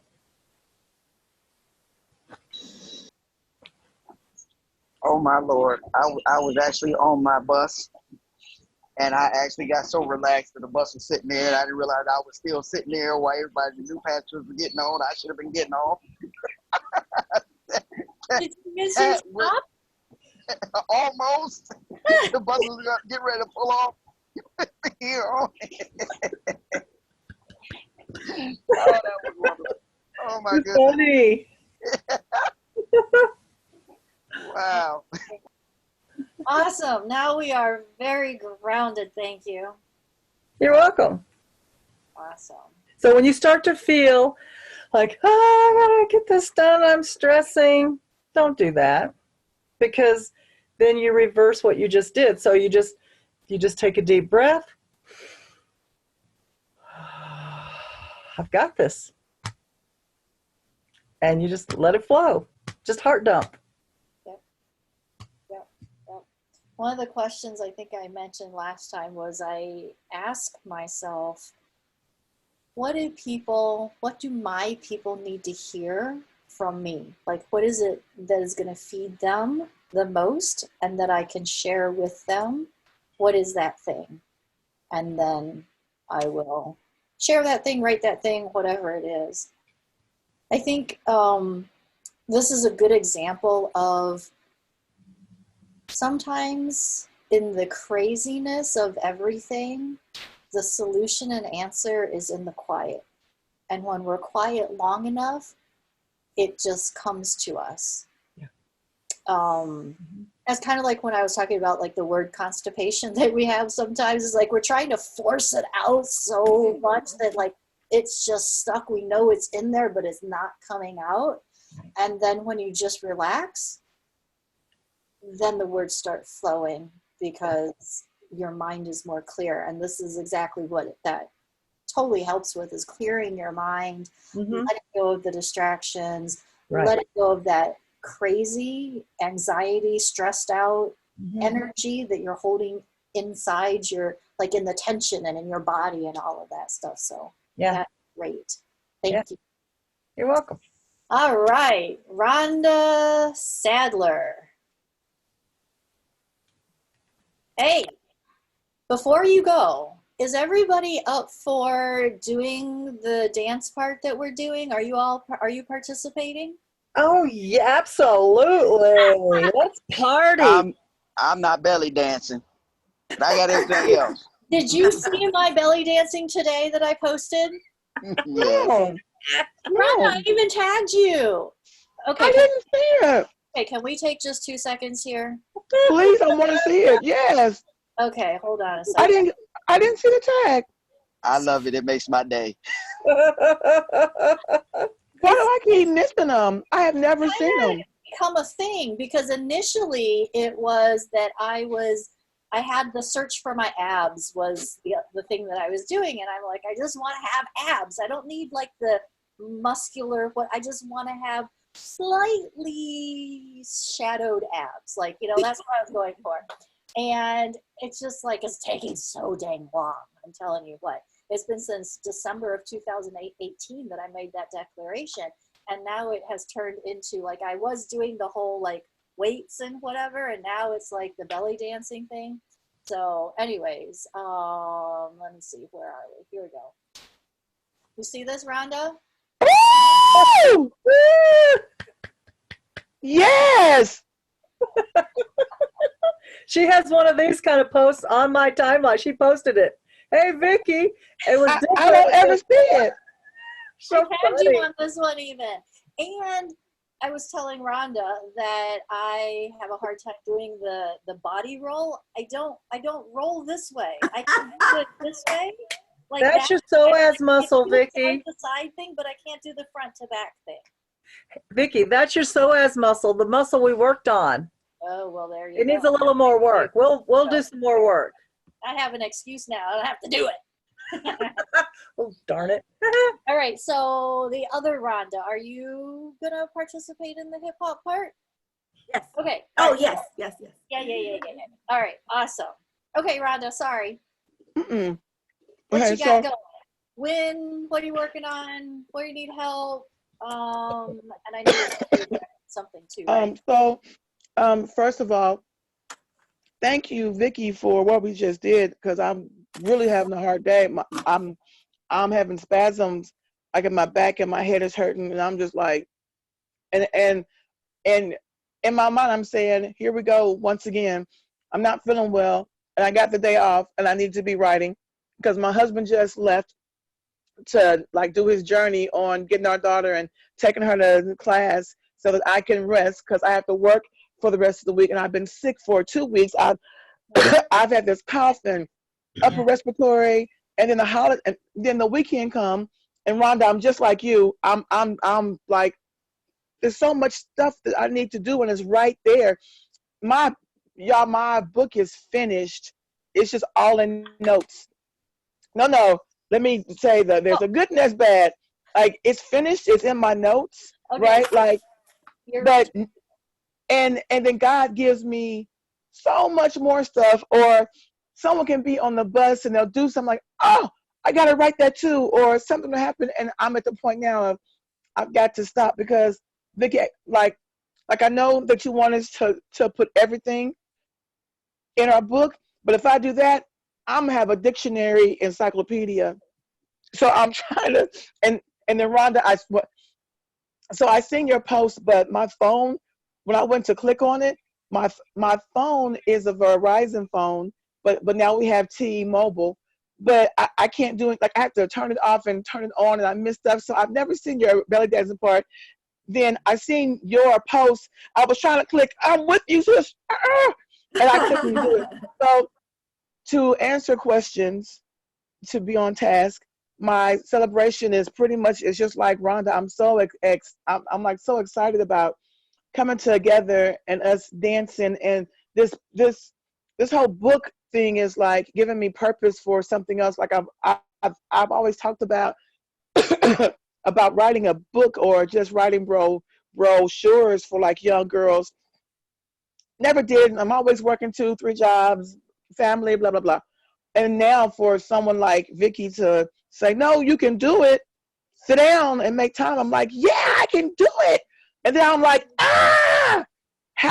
what am I doing? So I actually wrote some things down here so that I wouldn't forget. So my celebration part is having a deeper purpose in life, like writing this book and having a deeper purpose to leave a legacy for other girls and all these girls. Like, if y'all seen my posts, when I market to my book, you'll see some young girls who are now 30 that I had when they were 12, and they're like, and they called me Miss Apples, and they're like, thank God for Coach Apples, because I don't know what I would have done about this and that. I'm like, wow, it's so good to know that they are 35 and 30, and I meant something then. So just imagine if I can put it in a book for them to still read, because they're kind of like a millennial still, and for their kids, and just for other girls that need this book. So my celebration is knowing that I'm about to put something out there that people need and they're going to want to read.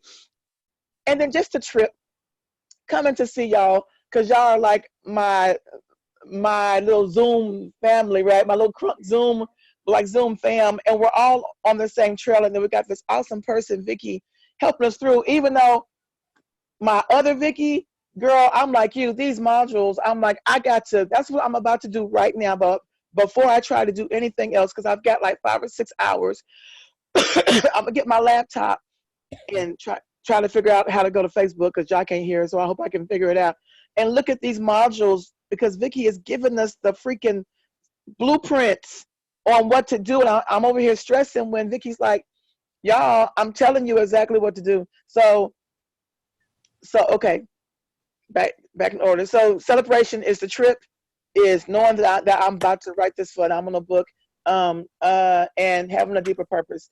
My thing that's like against me right now has been my health. And I'm never sick. I'm that person that works 16 hours and do whatever, but it's in my throat, and it's like, it's really bogging me down. And then a couple of weekends ago when I said, that's it, I'm going to have this book done this weekend, I couldn't even get out of bed.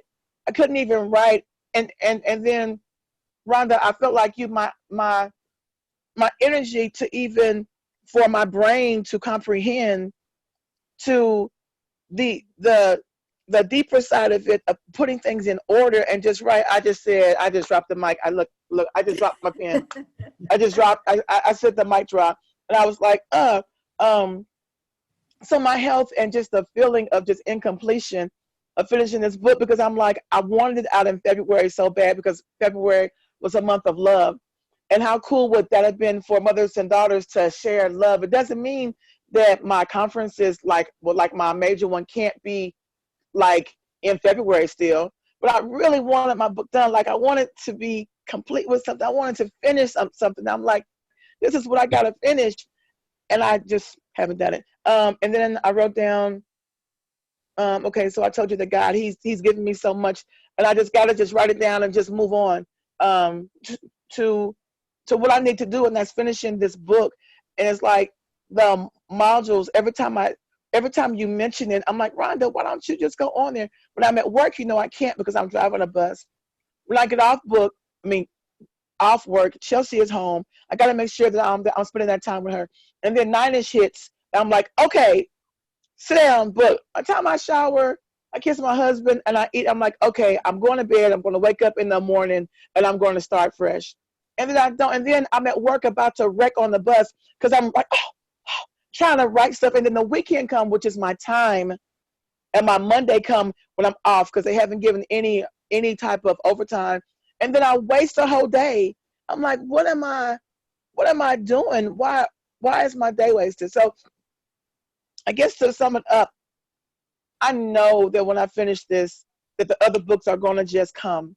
I just got to get through this and figure out what the hell I'm doing so that I can do it because it's in me. I think if it wasn't, Vickie would have been private calling me, say, hey girl, listen, you can dance and all, but I don't think this thing is for you. I know it's for me because this wouldn't have happened like that, right? Okay, so that's that part. So then the other part, Vickie, I am going to, I haven't worked on the dance, but hear me when I say it'll take me minutes to choreograph this thing. So you just let me know when you want to practice, and then while I'm on the bus, this little thing is in my ear, and I listen to it, and it just comes like that. That's my God's gift that I have naturally. I wish it was writing too, but my God's gift is choreography and like teaching dance. And then I wanted to see you do right now, if you can. Let me see you do your side thing that you say that you can't do,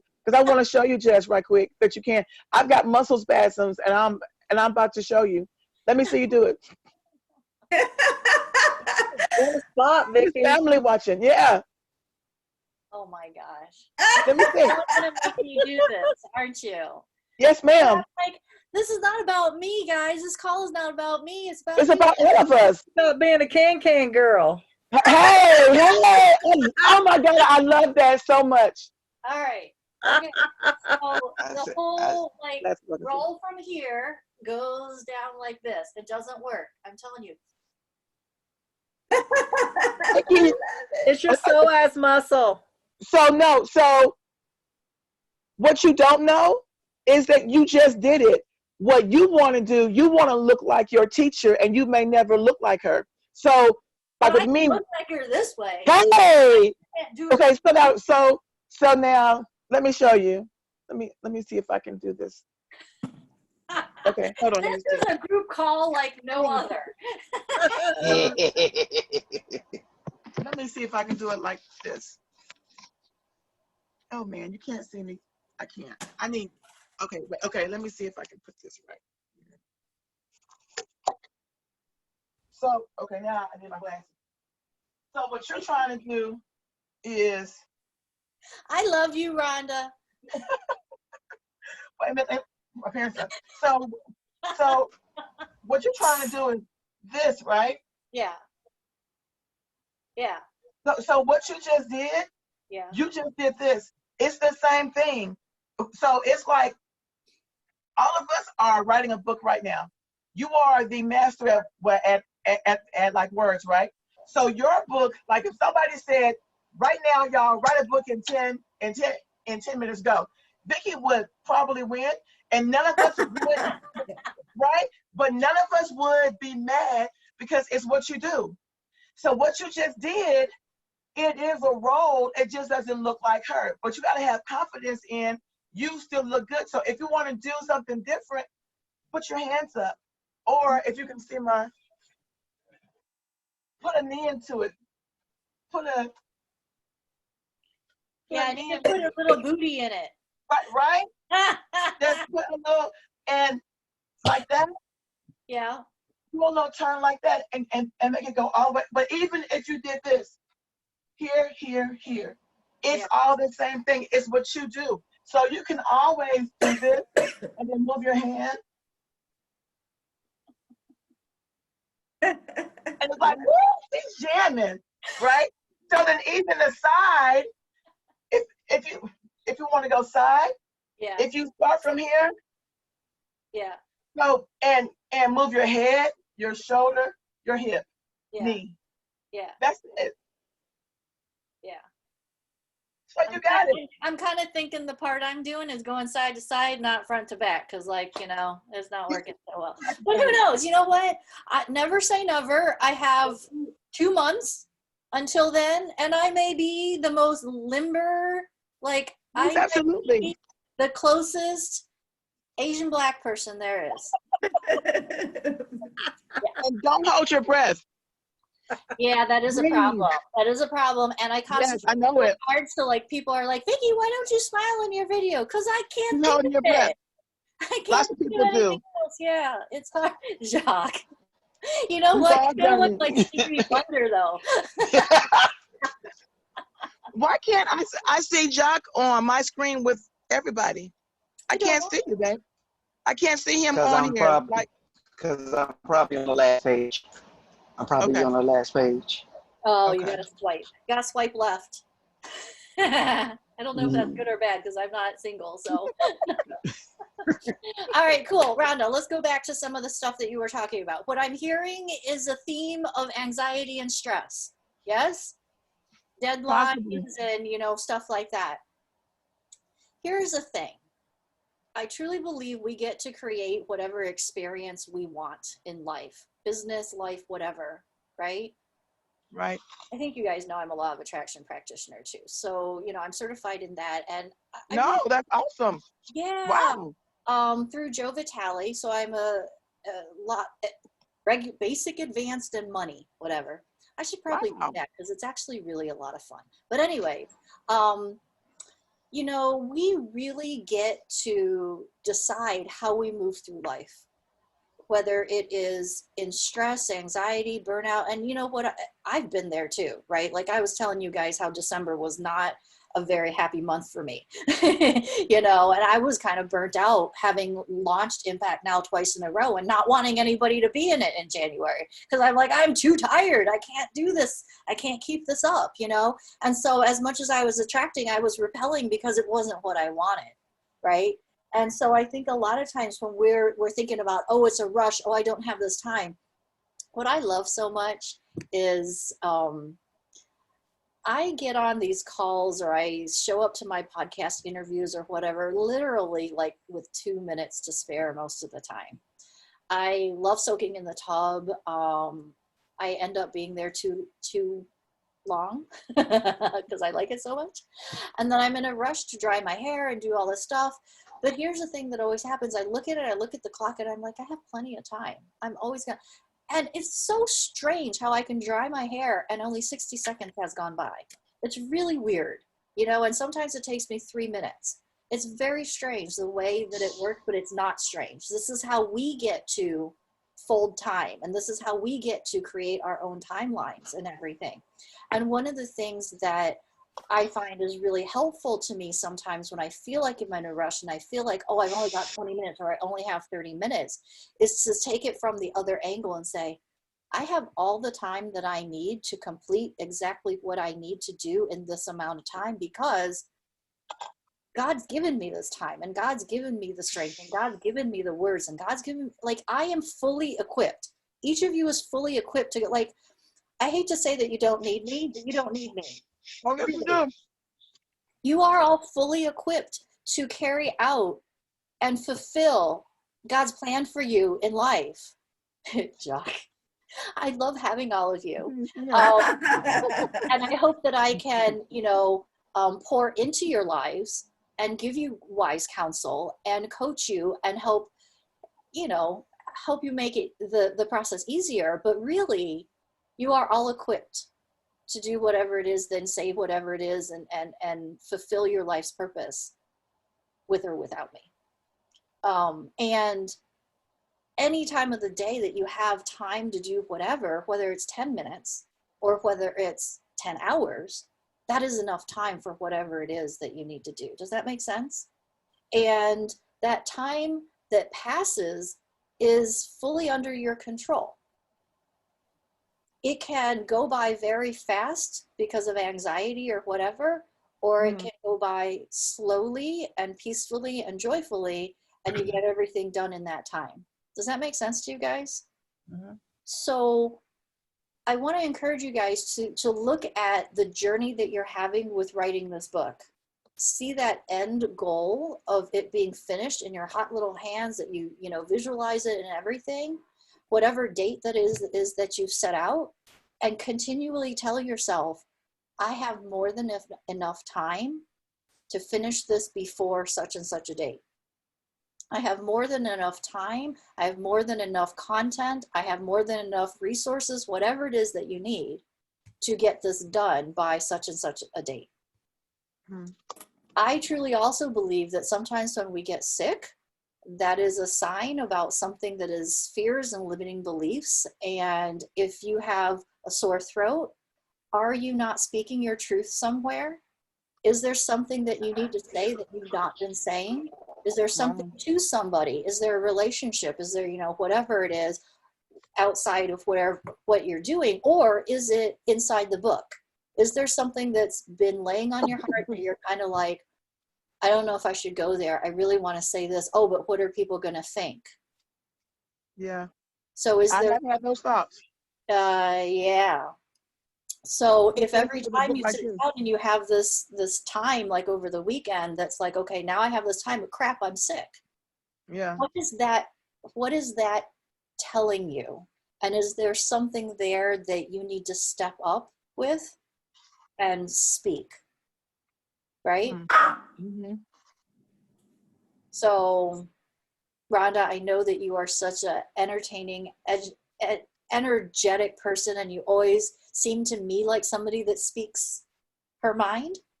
But when you were talking and the length of time that you've had this illness, and you know, it's been the cough and the whatever, I'm sitting here thinking, what is it that Rhonda really needs to be saying that she did not yet put in this book? Hmm.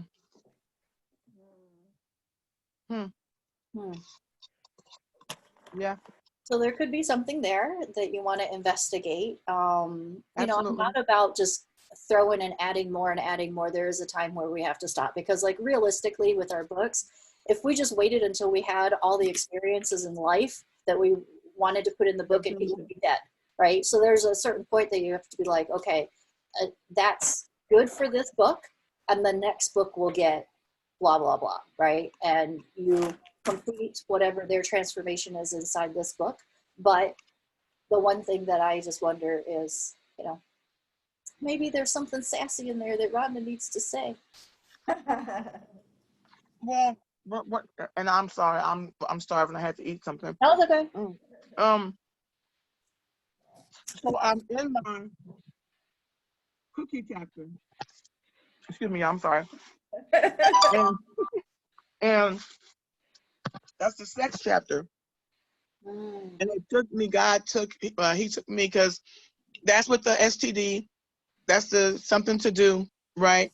And and he's taken me to a place of talking to all the girls, to the virgins, to the ones who have chemical ties, like kissing, and to the sexually active girls, because there are sexually active girls who are not going to stop having sex because I wrote a book saying don't have sex. So there are words I have to tell them. There are going to be some real, like, yo, if you're going to do it, then blah, blah, blah, rubbers don't always work. I'm going to have to tell them a story off in there. And there's some things that I need to say. And I have to be careful because I'm so involved in my Christian community that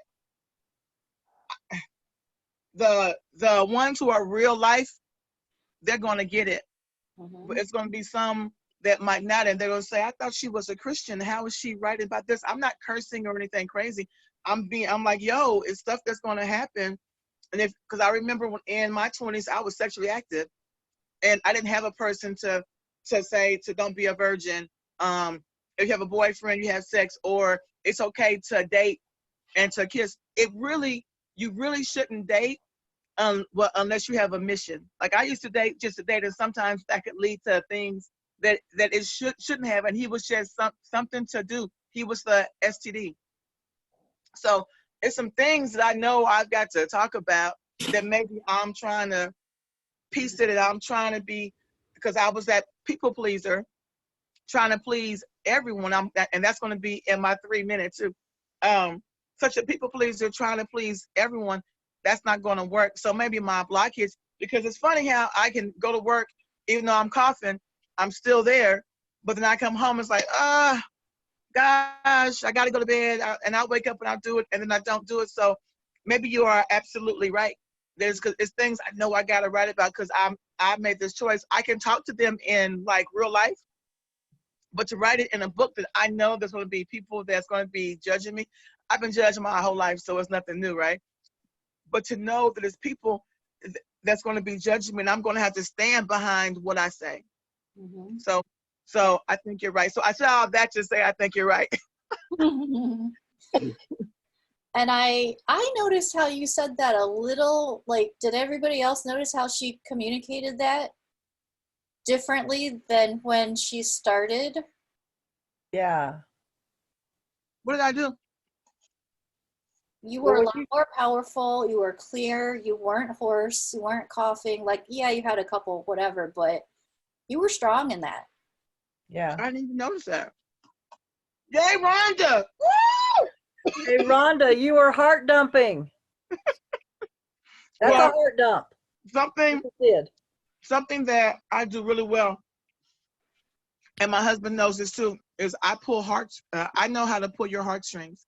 Yeah. And I know it's just a gift, and you know what your gifts are. Yeah.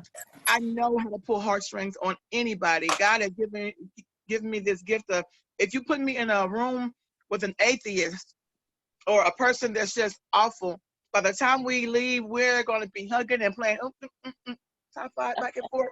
Like, I just know what to do. But even this passenger that's on my bus now, I have a stalker, and then I have this guy that we just get into it like all the time. I know if I change my mindset and came to him differently, I could change his whole attitude. So that's what I want this book to do. Like, I want to pull the heartstrings of not just the girls reading it, but even if the moms want to read the book, because it's things that they can do. We're not open with our kids. So anyway, I'm not going to go into all that. But anyway, yes, what you said, yes. You know, all of us are going to get judged in some way, Yeah. whether we write the book or not, but definitely when we write the book. Yeah. You know, I've had people not agree or, you know, say bad, nasty things or bad reviews about what I've written. But I think it's so important to understand and remember that we wrote these books for certain people, and the other people who read it and it's not for them or they're offended or whatever, I consider those people, like, I'm kind of like, it wasn't meant for you. Like, how dare you even pick it up? You weren't supposed to read it, you know? And I know you have your large Christian community and stuff like that. I'm not going to tell you what to do or anything like that, but I think it will be so much more freeing for you to just put everything that you need to say and not worry about the people who, because you said there were going to be some people who be like, oh my gosh, I thought she was a Christian. Well, guess what? You acting that way towards me isn't very Christian-like either. Absolutely. Right? And then the people who will read it and understand will be like, oh, this is a really great book. It's going to be so helpful. It's really for them. It's really for the teens. It's, you know, these other people are not your target audience. And I know that could change dynamics in church, which then ends up making it a little bit uncomfortable. But I think you're strong enough. Like I care, but I don't. Right, Like, exactly. Like most of the Christians that I know came from being being fast and being in the club and being hoes and being fat. Truthfully, everyone that I know that I'm really cool with that are now born again, like all of us used to dance in the club and drop it like it's hot. Now we're praise dancers. Now, when I've been home with Jock, Then we drop it like it's hot, right? Because we're at home. I just don't want the Christians, I just don't want them to forget where they came from. And then just because they automatically assume that you've got to be like this and pull your skirt down and pull up your dress. Well, you used to wear the same thing. So don't judge them because there was somebody that made you change. Right. And this is kind of what, and my book is not a Christian. Well, everything I do is Christian, but the Right. book is not a Christian book. Like I'm barely talking about God, so they think, because I'm going to throw in like a soul tie, but I'm not going to say it like that. I'm going to throw in chemical tie. That's an exchange of like slobber, right? I'm gonna throw all this stuff in, but I'm not gonna say the Bible says it's a soul tie. I'm gonna say, yo, if you sleep with him, then everybody that he slept with, you're gonna get a piece of them. So I'm teaching them stuff that's biblical, but they're not gonna know. So I don't want the Christian faith going, oh, well, why is she? It's just what you said. I care, but I don't. I just got to get my stories out that have been hidden in me. Yeah. So that they can see that, oh wow, she's real too, which most of my girls know that because I talk to them about my story. So it's kind of like what Jacques was telling Rhonda Wood. You know, if you write a different book or if you don't put out what you're meant to put out, you're going to be disappointed. Yeah. It'll always sit on your heart and in your head that you shoulda, woulda, coulda, whatever. So whatever you need to say, Rhonda, say it. Ooh, I done got in lots of trouble, Vickie. No. And don't worry about like what people are gonna say or judge or whatever. Like, you know, all of us love you, and we're all that matters right here. That's true. True. But you're right. And I've never been that person to really care about what other folks say. Just when you armor bearer, you're a pastor, and you're over the youth in church, and you're on the praise dance ministry, and then you're going to Houston dancing and like here, and then you have a book, and it's like, and hear my heart. I don't care. I just want to be careful. Yeah, I understand. I think that's awesome, Rhonda, that you're just willing to be very authentic and true, because I think that's an issue with a lot of people who call themselves Christians or who are spiritual, who are faith-based, is that they're afraid to be themselves for fear of being judged. And I think the best thing you can do is to unapologetically share your truth. This is who I am, because to me, that's what makes the powerful testimony. And that's where people connect to you, because nobody's perfect. Everybody has a past. And I think sometimes Christians can be the most judgmental people. Like, you yourself have a past, but you want to judge my past. You know, it's like, gosh, yes. So yeah, that was, something that I was challenged on both in this group and just seeing my therapist, is if you are questioning whether or not to put that in, Vickie said it, my therapist said it, put it in. It's so freeing and liberating. It just, oh man, it's amazing. And then you'll be surprised how many people you'll help, because there are so many people who are keeping those things in. And when they see other people sharing them, then it kind of frees them to be able to do the same. And that's what we want. That's part of the purpose while we're doing this, to help people with their transformations. When you do that, you give them permission. Yes. Yeah. So, yeah. Gave me a word that I'm going to use, that unapologetically. I think I said it wrong. Yeah. That is going to be my next post, because I'm going to say that this book is just what we just talked about. It isn't for the light of heart, but it's not going to be scary, blah, blah, blah. And I'm writing this unapologetically. So if it's not for you, then don't worry about it. Yep. Wow, thank you, Rhonda. Listen, Vickie gave me my start, and I don't know if Vickie knows this, but you gave me my first minute for my three minute stage is by having everybody to close their eyes. So Vickie, the other Vickie, if you got anything you want to give me, I have two things I want to give you. Please. There's a quote that says, we judge ourselves by our intentions and we judge others by their actions. That could be good in your book. Wait, we judge ourselves By our intentions. by our intentions. Okay. And others by their actions. And And we judge others others. by their actions. Oh, that's We should good. never be judging anyway, but we No. judge automatically, humanely, and humanly do. Yep. I love that. Yep. Actions. Okay, and then I've got another story for you for your book that I think that would be really good for your book. If you have time, I can tell you right now, and I can tell you you can. Okay, there was a gal, a good Catholic girl, got off the plane, and there was a guy standing there that just drew her attention. He was seducing her with his eyes. He mesmerized her so much that they had lunch. Then he talked her into spending the weekend with him. And then he acted like he was just going to be romancing it. This is a true story. This really happened. And so as she was leaving, she thought she had found the man of her dreams, and she thought she was going to get married. He gave her a little gift.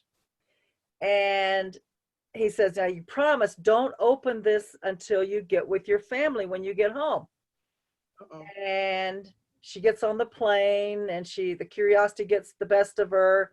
She says, I'm just going to open it up now anyway. So she opens it up, and there's a little necklace. And the instructions was, read the back. And on the back, it said, welcome to the world of AIDS. I was just thinking that. Wow. Yeah. Well, I got some stories like that. I like this one too. We actually had an actual person. So I live in Fort Worth. There was actually a guy back in my younger days. He was a street dude, you know, he was a dope, and he had barbershops, you know, a handsome guy. And all the girls were crazy about him, right? You know, he drove a nice car, and just money and just flaunted. So he would date different girls, and they would go out to eat and all this stuff, and they would have sex, blah, blah, blah. Well, it turned out that he had AIDS, and he was so mad that he had gotten AIDS that he started dating all these different girls and gave so many of them AIDS. So we don't talk about AIDS as much, but it's still real. It is still very real. Yeah. Yes. And it's more than just AIDS they can catch. They can catch herpes. There's so much stuff that can hinder you from having kids, from so much, that if it came from a real place, like if I could say, I got a friend that blah, blah, blah, because I'm going to talk about my friend Pookie. Pookie was the one that bought the whole bag, right? And how the reputation followed her, like everywhere that she went. But I'm not going to say her name. I'm going to say Nuki, I think, just to say something, right? But Nuki had her whole bag because she knew she was going to leave. This followed her for 20, 30 years.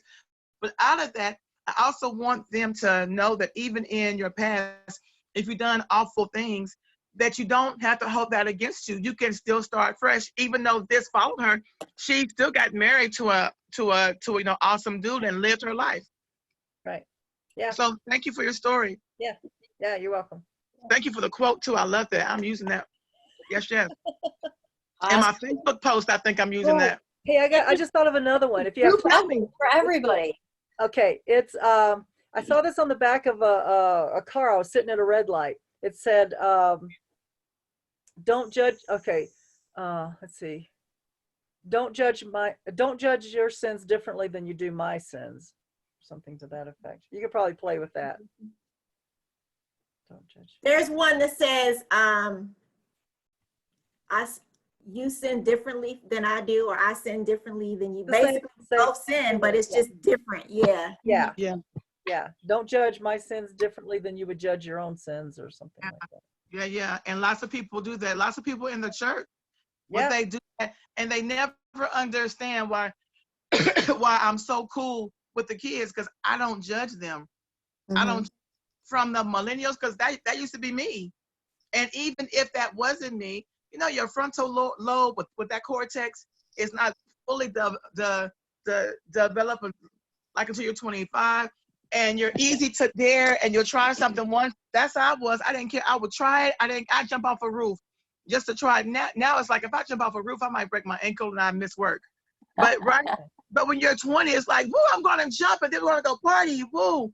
But if you start thinking about things, even in your 20, it can change the course. So what's to say? So one of my stories is, I'll be brief. What if I would have concentrated more on being in school, right?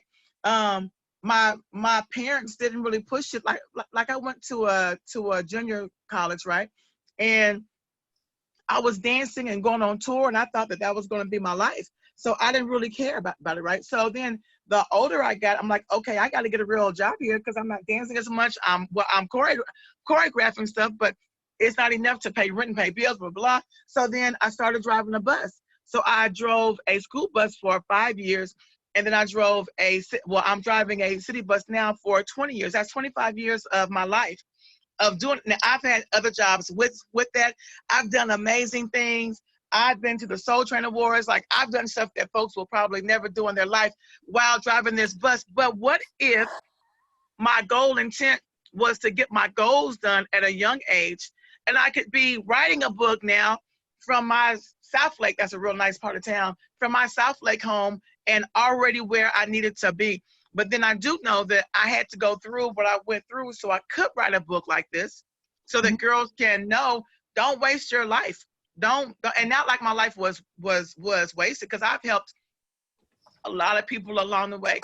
And I've had so many folks say, gosh, you were born to be on this bus, because if you weren't here, I never would have done this. So there's purpose in everything. There's purpose for your life in whatever you do. You just have to be the best at what you do. So I've been the best bus driver I could possibly be. And out of that, so many folks have grown and done so many different things. So even if you want to be a janitor, be the best janitor you can be. Right. Just be the best. That'd be a great book too, about all the people that you meet on the bus. Oh, and the things kids say.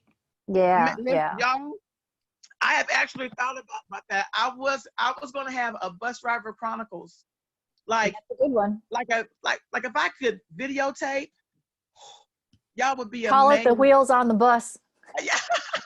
Y'all would be amazed at the things that people tell me and what they deal with and what they go through. So just when I thought that my life wasn't where it needed to like be, it's people on the bus, y'all, that ride around all day because they have nothing to do and nowhere to go. And they've been doing that for years. And some of them want to do that, and some of them don't. Some of them are on the street, but they don't have a job. They'll scrape up enough money just to ride on different buses. That's all they do, y'all. Every day. That's all they do. And I'm like, wow, just when you think that, gosh, man, I should be so far up here, it's so many folks who will never even be right here because their mentality is stuck. Yeah. It's really crazy. But I do want to write a book about that too. That would be funny. That would be cool. Hey, girls, have you noticed that Rhonda's not coughing or dragging? Yep. I noticed it. On a roll. You need to speak your mind there, Rhonda. All right. Jacques, you have been so patient to let all us ladies go first. Hi, honey. You should put me before my wife. Can you see me waving? Yes, I can see you on that. Yes, I can, sweetheart. But okay, I can't see the girls. Because you have to scroll. You have to scroll through your screen, baby. You have to move your screen open. No, I want to see everybody. Yes, you can, but you're not gonna be able to see. You're not gonna be able to see everybody. Everybody at the same time. Yeah. Only on the computer screen you can do that. Yeah. Okay, so I'm leaving the girls. I'm coming to you. Wins, celebration. What are you working on? What do you need help with? Okay, so first, yes, to my lovely wife. As I reminded you before, I'm so glad that Rhonda and both Vickies are sharing this with you, because remember what we're writing, the books that we're writing, the book that I wrote a book that I would have wanted to read in order to help me to get past all the challenges that I'm having in life. So our book is not for the Christians. It's for, as we know in our faith in Jesus and in God, that he didn't go after those who felt they were saved. He went after the sinners who needed to be saved. So our books are for those who need to be saved and need to be helped. So And everybody he was knows. judged.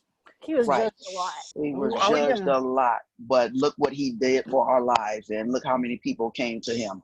He has the greatest following of any time, and still has a following. So you are on the right track. Don't worry about all those people who are Christians, because we're spiritual.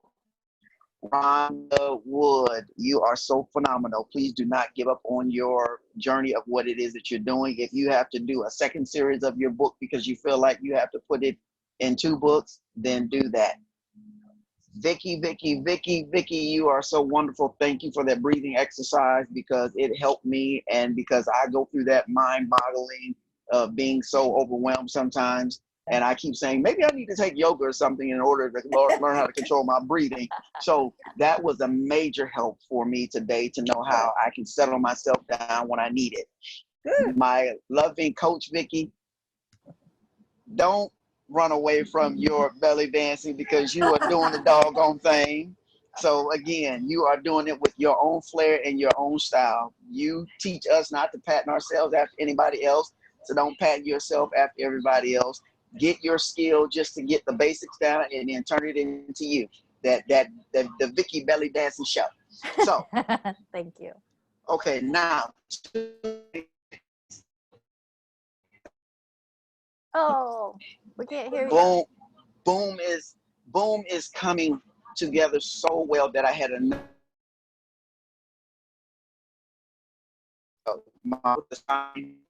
for We're losing B you. squad that I put Yeah, over my we're heart. losing you, Jacques. When he's on that train, Yeah. you might lose Can you him. hear me? Yes. Can you hear me? Turn Okay. your video off. That might help. Okay. There Does that you go. help? Maybe. Does that help? So I can Maybe? hear you. Yeah. Can you hear me? Yep. Yeah. Okay. So we formulate, we came up, my wife helped me come up with a, that I thought about it. I shared with her that I came up with a sign that we do for our B squad, or the boom squad, and our following that I for. And it's a lowercase b that I formulate with both my hands, and I place it over my heart. And what that is that we're breaking out of mediocrity together. It's my love be to you, but the reason why I use a lowercase b is because no one is greater in the boom squad. No one is greater than any other person, not even me. Even though this is something that I'm creating, it makes me, I'm no greater than anybody else who comes aboard this journey as far as our boom factor.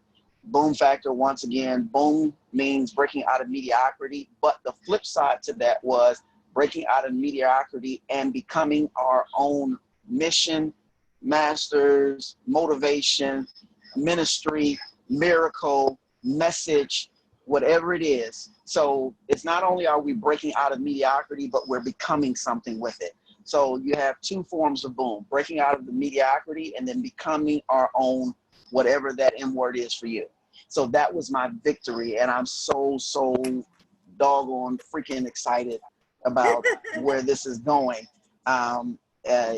We've envisioned the people that we're in front of, the stages, the places that I want to be able to share speaking with it. It is just something that I've grasped hold to, and so this all formulated in being in this class. So let me turn my camera on for a second. I know what you said, Vickie, that we don't need you, but absolutely we do need you. We wouldn't be here because we show up every 2 weeks or whenever it is that you have these calls, because we know that, yes, we have the ability to do that, but we needed someone to give us that direction to be able to put it all together, because if we didn't, then we would have done it a long time ago. So I would have screwed it up. I know for me, I probably would have screwed it up big time, but I definitely needed, you were placed in the path that you were to go ahead of us in order to help us and guide us where we needed to go.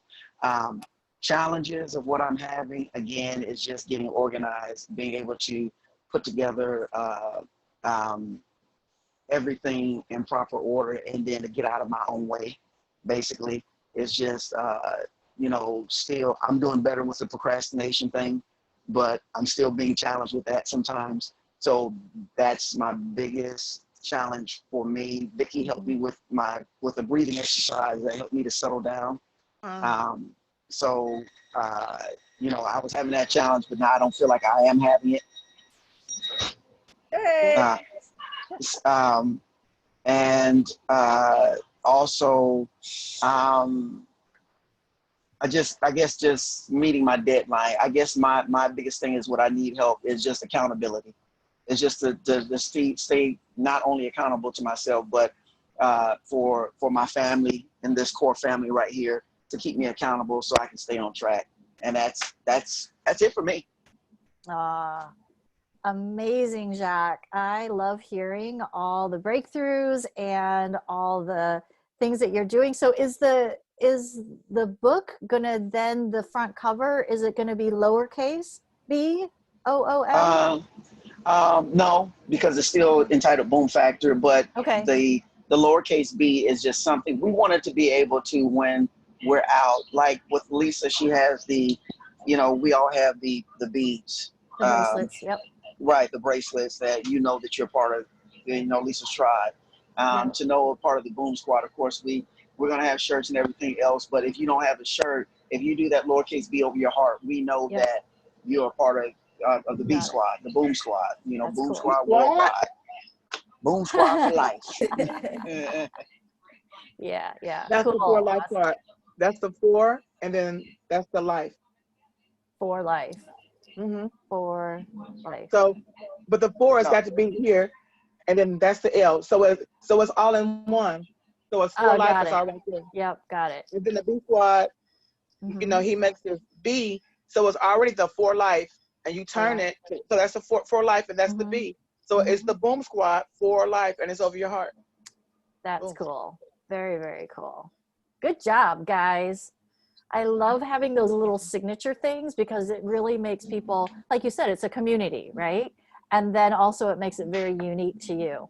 And just to clarify, I just mean that in terms of like, you don't need me, in that you are enough as you are. You have all the skills, all the credibility, all the knowledge, all the whatever that you need to fulfill this book writing thing. And, you know, like, of course, like, yeah, you might need some structure. Yes, I'm going to give you some shortcuts. Maybe you get there faster with me. But realistically, faster or slower, you guys are going to get there because you have everything within you. Like that's the essence of coaching, right? The answers are within you, and you have all that you need. We tend to say inside our head, I have an issue, or I have a problem, or I have a whatever. And it's funny because before I was a coach, you know, my husband will tell you that I was a very different person in terms of like my mindset and things. Some things not so much, but some things very different. And I would always want to talk to other people and tell them stuff. And like being in confusion gave me something. So staying in confusion was beneficial to me. Does that make sense to you guys? Like victimhood sometimes is beneficial to people. Being in chronic illness and staying there is beneficial to some people. And even though they say we want to get out of it, we don't want the drama or confusion, we don't want the abuse, we don't want the illness, we don't want whatever, there's something in staying in that's comfortable, right? Or you get attention or whatever. And for me, it was people would pay attention and they'd give me attention that I never got from my mom. Like now you're getting the psychology of Vickie. But when I started realizing with the coaching, like, wait a minute, I'm not really confused. I really don't not know the answer to this question. That's a double negative. But you know, like I would be like, I don't know what to do. I don't know the answer. Really?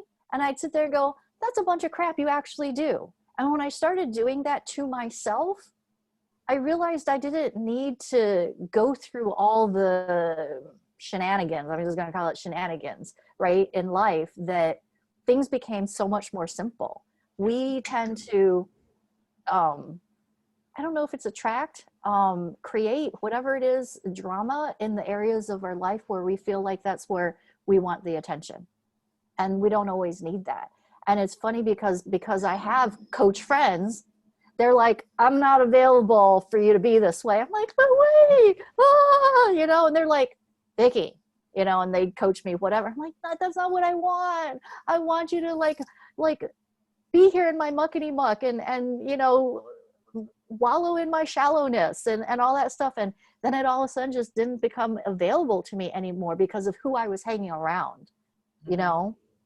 I'm not sure where this was going, Jacques, based on what you said now. But, I think it might have been the procrastination and the not needing me and, you know, all that stuff. But I think sometimes we fall back on certain personalities or things that have been something for us. I don't know.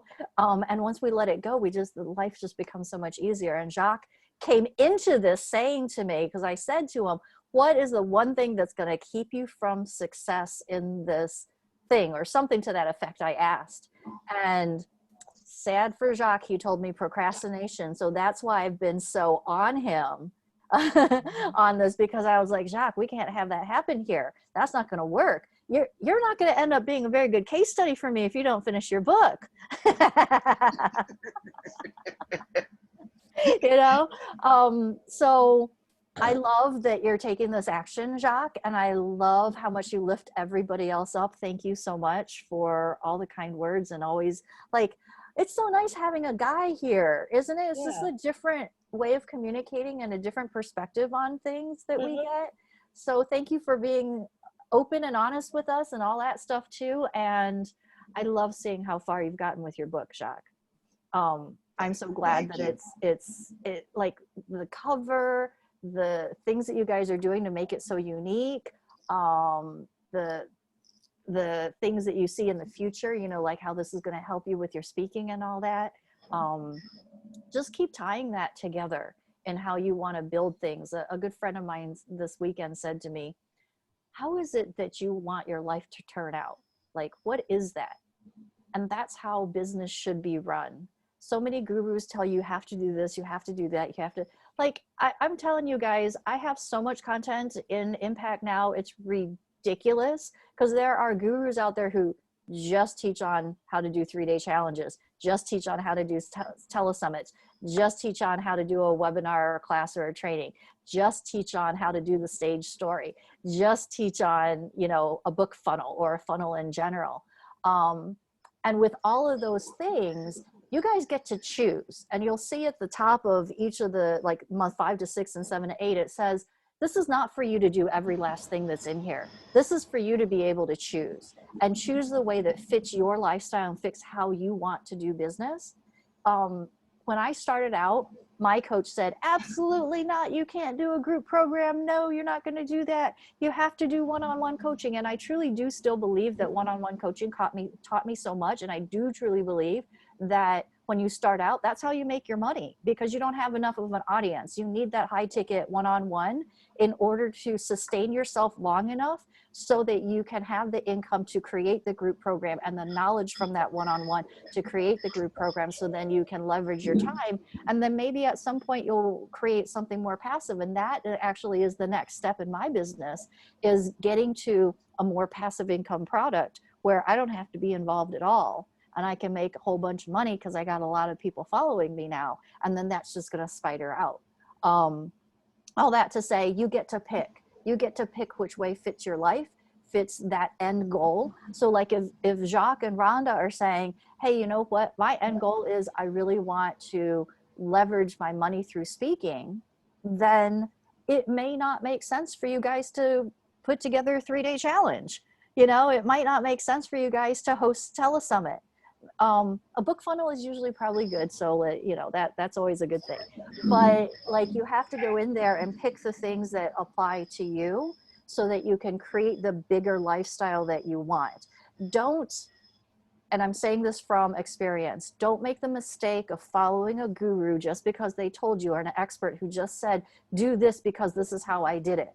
Do they have what it is that you want? Yeah. Right? Because there are some people who have whole huge teams, right? They have a business where they have, I don't know, they have a VA, they have a graphics designer, they have a video, like they have whole sets of teams of people in different places of their organization, and they're a big, huge organization. And I look at that and I go, I don't really think that's what I want.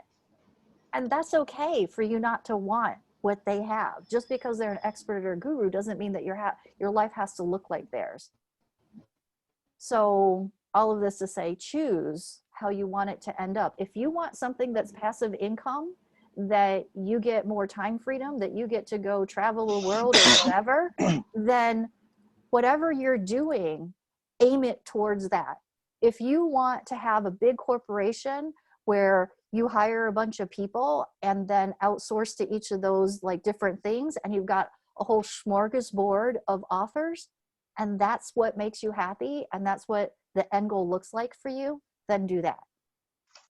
You know what I'm saying? So everything that is in this program, you get to pick. Is that something that fits in my life, or is it not? Is this something that's going to get me to my end goal, or is it just something that, and we get so shiny object syndrome, like so distracted and unfocused on what it is that we want. And, you know, quite honestly, you know, like I talk about December and not wanting to feel impact now. And you guys have taught me so much about impact now that I know that it really does need to be broken back out. It needs to be 2 steps, because I'm seeing where you guys can't get to month 5 and 6 and you can't get to month 7 and 8, that the book really has to be the first step and then the next step, right? And this stuff is here for you, like lifetime. You're going to have it here lifetime and everything. And we have until July, so there's still plenty of time. But at every iteration of your business, you're going to learn something. I'm not sure where I'm going with this anymore, but I think it's all the whole, like, do it the way that you like it. That, like, you know how Jacques was saying that, you know, I'm always encouraging you guys, your personalities, let it shine out, your opinions, let it shine out. Be who you need to be in the world to really accomplish that goal, and don't worry about all the judgment. It's the same with your business. Somebody's going to come in and tell you, Rhonda, that because you're doing financial services or whatever, that like you have to do it a certain way. And they're going to come in, Vickie, and they're going to say, you know what, you have to only see people in person because you got to lay hands on them and you got to blah, blah, blah, blah, blah. And if your desire is not to do that, and if you want to be able to work with people remotely, there is nothing out there that says that you can't do it that way, just that people have their opinions because of whatever experience they've had in their life, right? And you get to decide how you go through the journey of writing the book. You get to decide the journey of how the business ends up looking.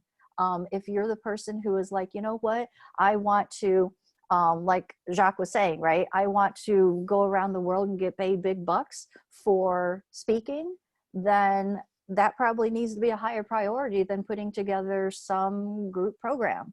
Even though, and I'm going to say, you know, grain of salt here, right? Take it with a grain of salt, that in no matter which one, you got to have some sort of offer. You know, even if you're a speaker and you have a book, that can't be all. Conference coordinators, event coordinators, they always want to see that you have more to offer. You have a full business, that you're not just somebody who speaks, because like we're not people who are paraplegics and just speak, right? We are people that are sharing education and sharing some sort of knowledge in that area.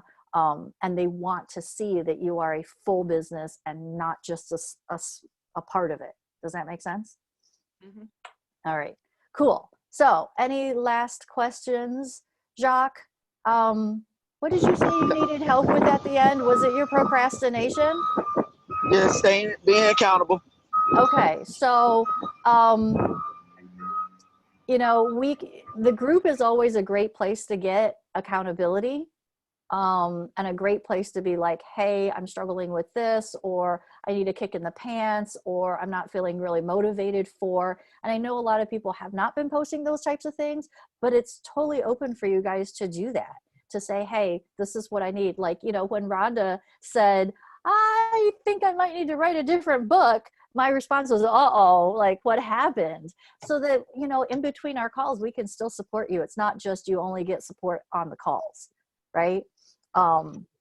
So you can put those things on, Jacques. I don't know if it helps for you maybe to put some of the deadlines, some of your dates out there, so that you know, maybe we can check in on you and help you with that, or maybe maybe some of the other people have similar dates that kind of parallel some of the things, because you guys are like, Vickie's almost done as well, so you can kind of go through that together. Those are my ideas about, you know, and you know, I can also get on your case and yell at you if you really want, but. that makes sense. No, I don't want to be yelled at, but sometimes that's necessary. All right, cool. All right, Vickie says she's got to get going soon. Okay, Would you dokie. like to see my vision board before Sure. you guys leave? Yeah. Okay, Hold on a how do I second. I turn am this like, around? I am sweating to death here. I don't know how to turn my camera around, so I'm going to do it like this. I don't know what y'all can, let me see. So Oh that's yeah, I think you posted that or something somewhere. yeah. Did you see it? I did see it because I remember the hot lady on there. Right, her right here. Yes, look at those abs and those arms. I know, right? It Yeah. felt really good to complete something. Like I had to complete this. Like I had to stop and make time. I was invited to a vision board party, and the girl, she has one every year. I never make it to it because she lives like an hour away. But I finally went, and I couldn't finish it because Jacques and I had to get our kids or something, right? So I bought the stuff home, and I had it for 2 weeks, and it's just in the Ziploc bag. And I said, here you go again, starting something that you're not finishing. So I said that I'm going to finish it. So that's a big Christmas tree. Yay. Because I love the holidays, and I want a big tree like that, and I want to dress. I would love her body too, but I want to dress just like that right around the Christmas time. And then those are the houses. That's like the patio. I don't know if I can see that. That's That's awesome. the patio, and those are houses. Yeah. And then my favorite that's my favorite Bible verse is Psalms 27:1. The Lord is my light and my salvation. Whom shall I fear? And then just to be healthy and fitness and exercise. And then right here, this right here, that's like a little writer's quote. And then that's a gun, because I want to be licensed to carry. And then rings, and that's my G-Wagon, and my other Jeep, because I like rugged stuff. And then just my private jet. And then that's how I want to dress. Yes. I told my daughter I needed a private jet too. And my husband and I a couple of weeks ago went and did our concealed pistol license training. So I can't wait. I can pack heat with that belly dancing. How she dressed, that's how I like to dress. Like I don't do business suits. Like I like a cool jogging suit and like some cool shoes. Yeah. That's how so don't be surprised when I come, I'm going to be very cute. Please know that my hair will be done and everything. I can't wait. But I don't I can dress the part because I'm a very pastor, right? But I like when you're dealing with youth and the millennials, you don't want to look like a business person in a stuffy suit, and that's not me anyway. Because I wear a uniform to work that I'm in for 10, 11, 12 hours. And then I'm in my praise dance gear on weekends. So I'm never in regular clothes. So my regular clothes, I like comfy and fit. So anyway, I just want y'all to see that I actually finished something. Yay, that's great. I like it. And you know, you said something that I think might be a good way to wrap up today, in that, you know, you had wanted to go, you hadn't gone, and you finally were going, right? And it sounded like you were kind of like, I should go, I haven't gone, like you're beating yourself up a little bit about it. And we tend to do that. We really do. Like we look at our past and we go, well, what should we have done last month? What should we have done last week? Oh, I did it again, and I'm behind now, and you know, blah, blah, blah, blah, blah. And I think now is the time really to let go of the judgment of who you were. You were in September when you started and you procrastinated, or who you were in September and you weren't clear about blah, blah, blah, who you were in December when I don't even know what happened. You know, when something happened in your life and you had to put the book on hold, or who you were in January when, you know, blah, blah, blah. So many things go through our heads. And I don't remember what the statistic was about how many negative things we say to each other, to ourselves every day, like versus positive things that we say to ourselves inside our heads. Like, how mean are we to ourselves? We would never, ever talk to another person like that, right? But inside our heads, we're like, oh, great. So you didn't do that. Well, you know, that didn't turn out really well. And well, that was a flop. It, like, we do that, right? Yeah. And again, this weekend, same friend that I had been talking to before, she was talking about this specific thing, and how we need to say to ourselves, like, every day we are a different person than we were yesterday, right? Yeah. And even last month, you were a different person than you are now, right?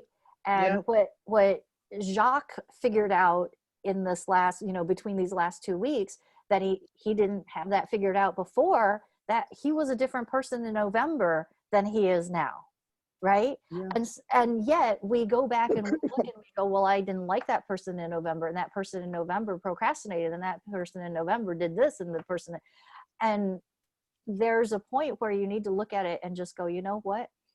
I am the person that I am now because of that person in November. And I forgive that person in November not having the capacity or the strength or the wherewithal or the knowledge or the education or whatever it was to be the person that I am today.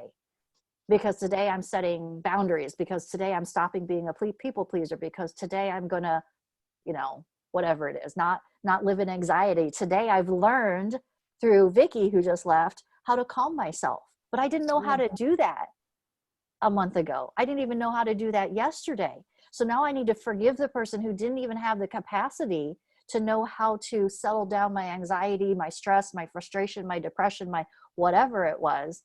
Now I have the tools and I can go forward, but you don't need to keep beating up the person that you were even 3 hours ago. Yeah.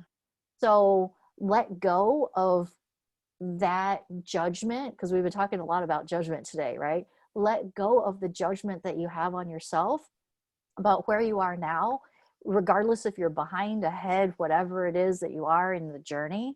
Because in reality, in some ways, if you think about life, there really is no way for you to make a mistake. You know what I'm saying? Yeah. There really isn't. And you're going to get to the end of the book. And yes, I'm going to be a little stickler about, hey, if you want to get this book, you know, physically into the event, you got to be done by. But, you know, there's no need to go back and go, oh, well, I slipped on the date. Oh, I slipped on the date again. Oh, it's just from now, you can choose to be that person who writes the rest of the book with flow and ease, where words fall out of your head, where you have enough time every single day, where nothing gets in your way, where even if you can only squeeze in 2 minutes here and there, it's still getting done, right? Yes. Awesome. Cool. I think that was a great way to wrap that up. If I do say so myself. Yes. All right. Any last questions, concerns, feedback, whatever, before we hop off? None from Jacques. Jacques came in here. I feel like Jacques kind of showed up today a little differently than other days, huh? Did you guys notice that? I got my direction. Jacques was like, let me tell you something. I was like, I don't need to be here. Let me just exit. Jacques can coach. Yeah, I was like, Usually he's so busy running around because he's got to get our daughter. He's got to go here. He's back and forth. He's talking to folks. He's on the bus. He's on the train. You know, his body still goes through, but his body goes through. He hasn't had a seizure in about 5 or 6 months. Praise the Lord. Right? And he has been. He's making me feel bad because he's been in the gym every day. Wait till you see girls. He's like buff, and I'm like, He's gonna be doing the belly dancing. We're putting on the skirt. but he's usually, like the last time, I don't think he was feeling good, and y'all just didn't know that, and he didn't want to say, and he looked flustered because there are days he can wake up and his body just does not want to do or to move or to go, and he still has to move and do and go. So I know the last time that we spoke, he was feeling really bad, so he was really short because usually he's just as crunk as me. I promise you. I promise you, you just don't see. And then he's about to walk. He's about to walk from the train station to our daughter's school. So that's like an hour walk. Mhm. So you know, it's just days when he's got stuff and the days when he doesn't. But today he's in a happy mood. Then it's not raining outside, so he don't have to walk in the rain. It's not freezing cold here. It's about 64, so that's perfect. That's good. That's good. Awesome. Well, I am glad that Jacques showed up today. Come up, Jack. Be squad. For life. B squad. B squad. Yep, for sure. All right, then we will see you tomorrow at 6 with Alba. All right. What's the 6 p.m. 6 Six- p.m. okay, Eastern. Eastern. So that's 5 o'clock here. Because let me tell you something, we're always late because I always go either him or me. Oh, it's not 1 o'clock. It's 12 o'clock. Here. Oh. Eastern. Yeah. There's a time difference. We're like an hour ahead of you. So we always, babe, is it 12 or 1? I think it's We're behind. Behind. We're an hour behind. Yeah, it's 3:30 here, so it's 2:30 there, right? Yeah. Yep. So tomorrow for you guys at 5 o'clock, we will be meeting with Alba. So I'll be on the bus, so I probably can't even, like, I can put the earpiece in my ear and I can listen to music, but the video I'm gonna try to listen to, but the phone in my pocket turns off or it does something crazy. So I'm gonna try my best to listen or just to stop on my breaks and try to catch it. Okay, sounds good. All right, then we'll see you guys tomorrow. Have a good day, y'all. Bye. Practice, Vickie. I will. All right, see you later.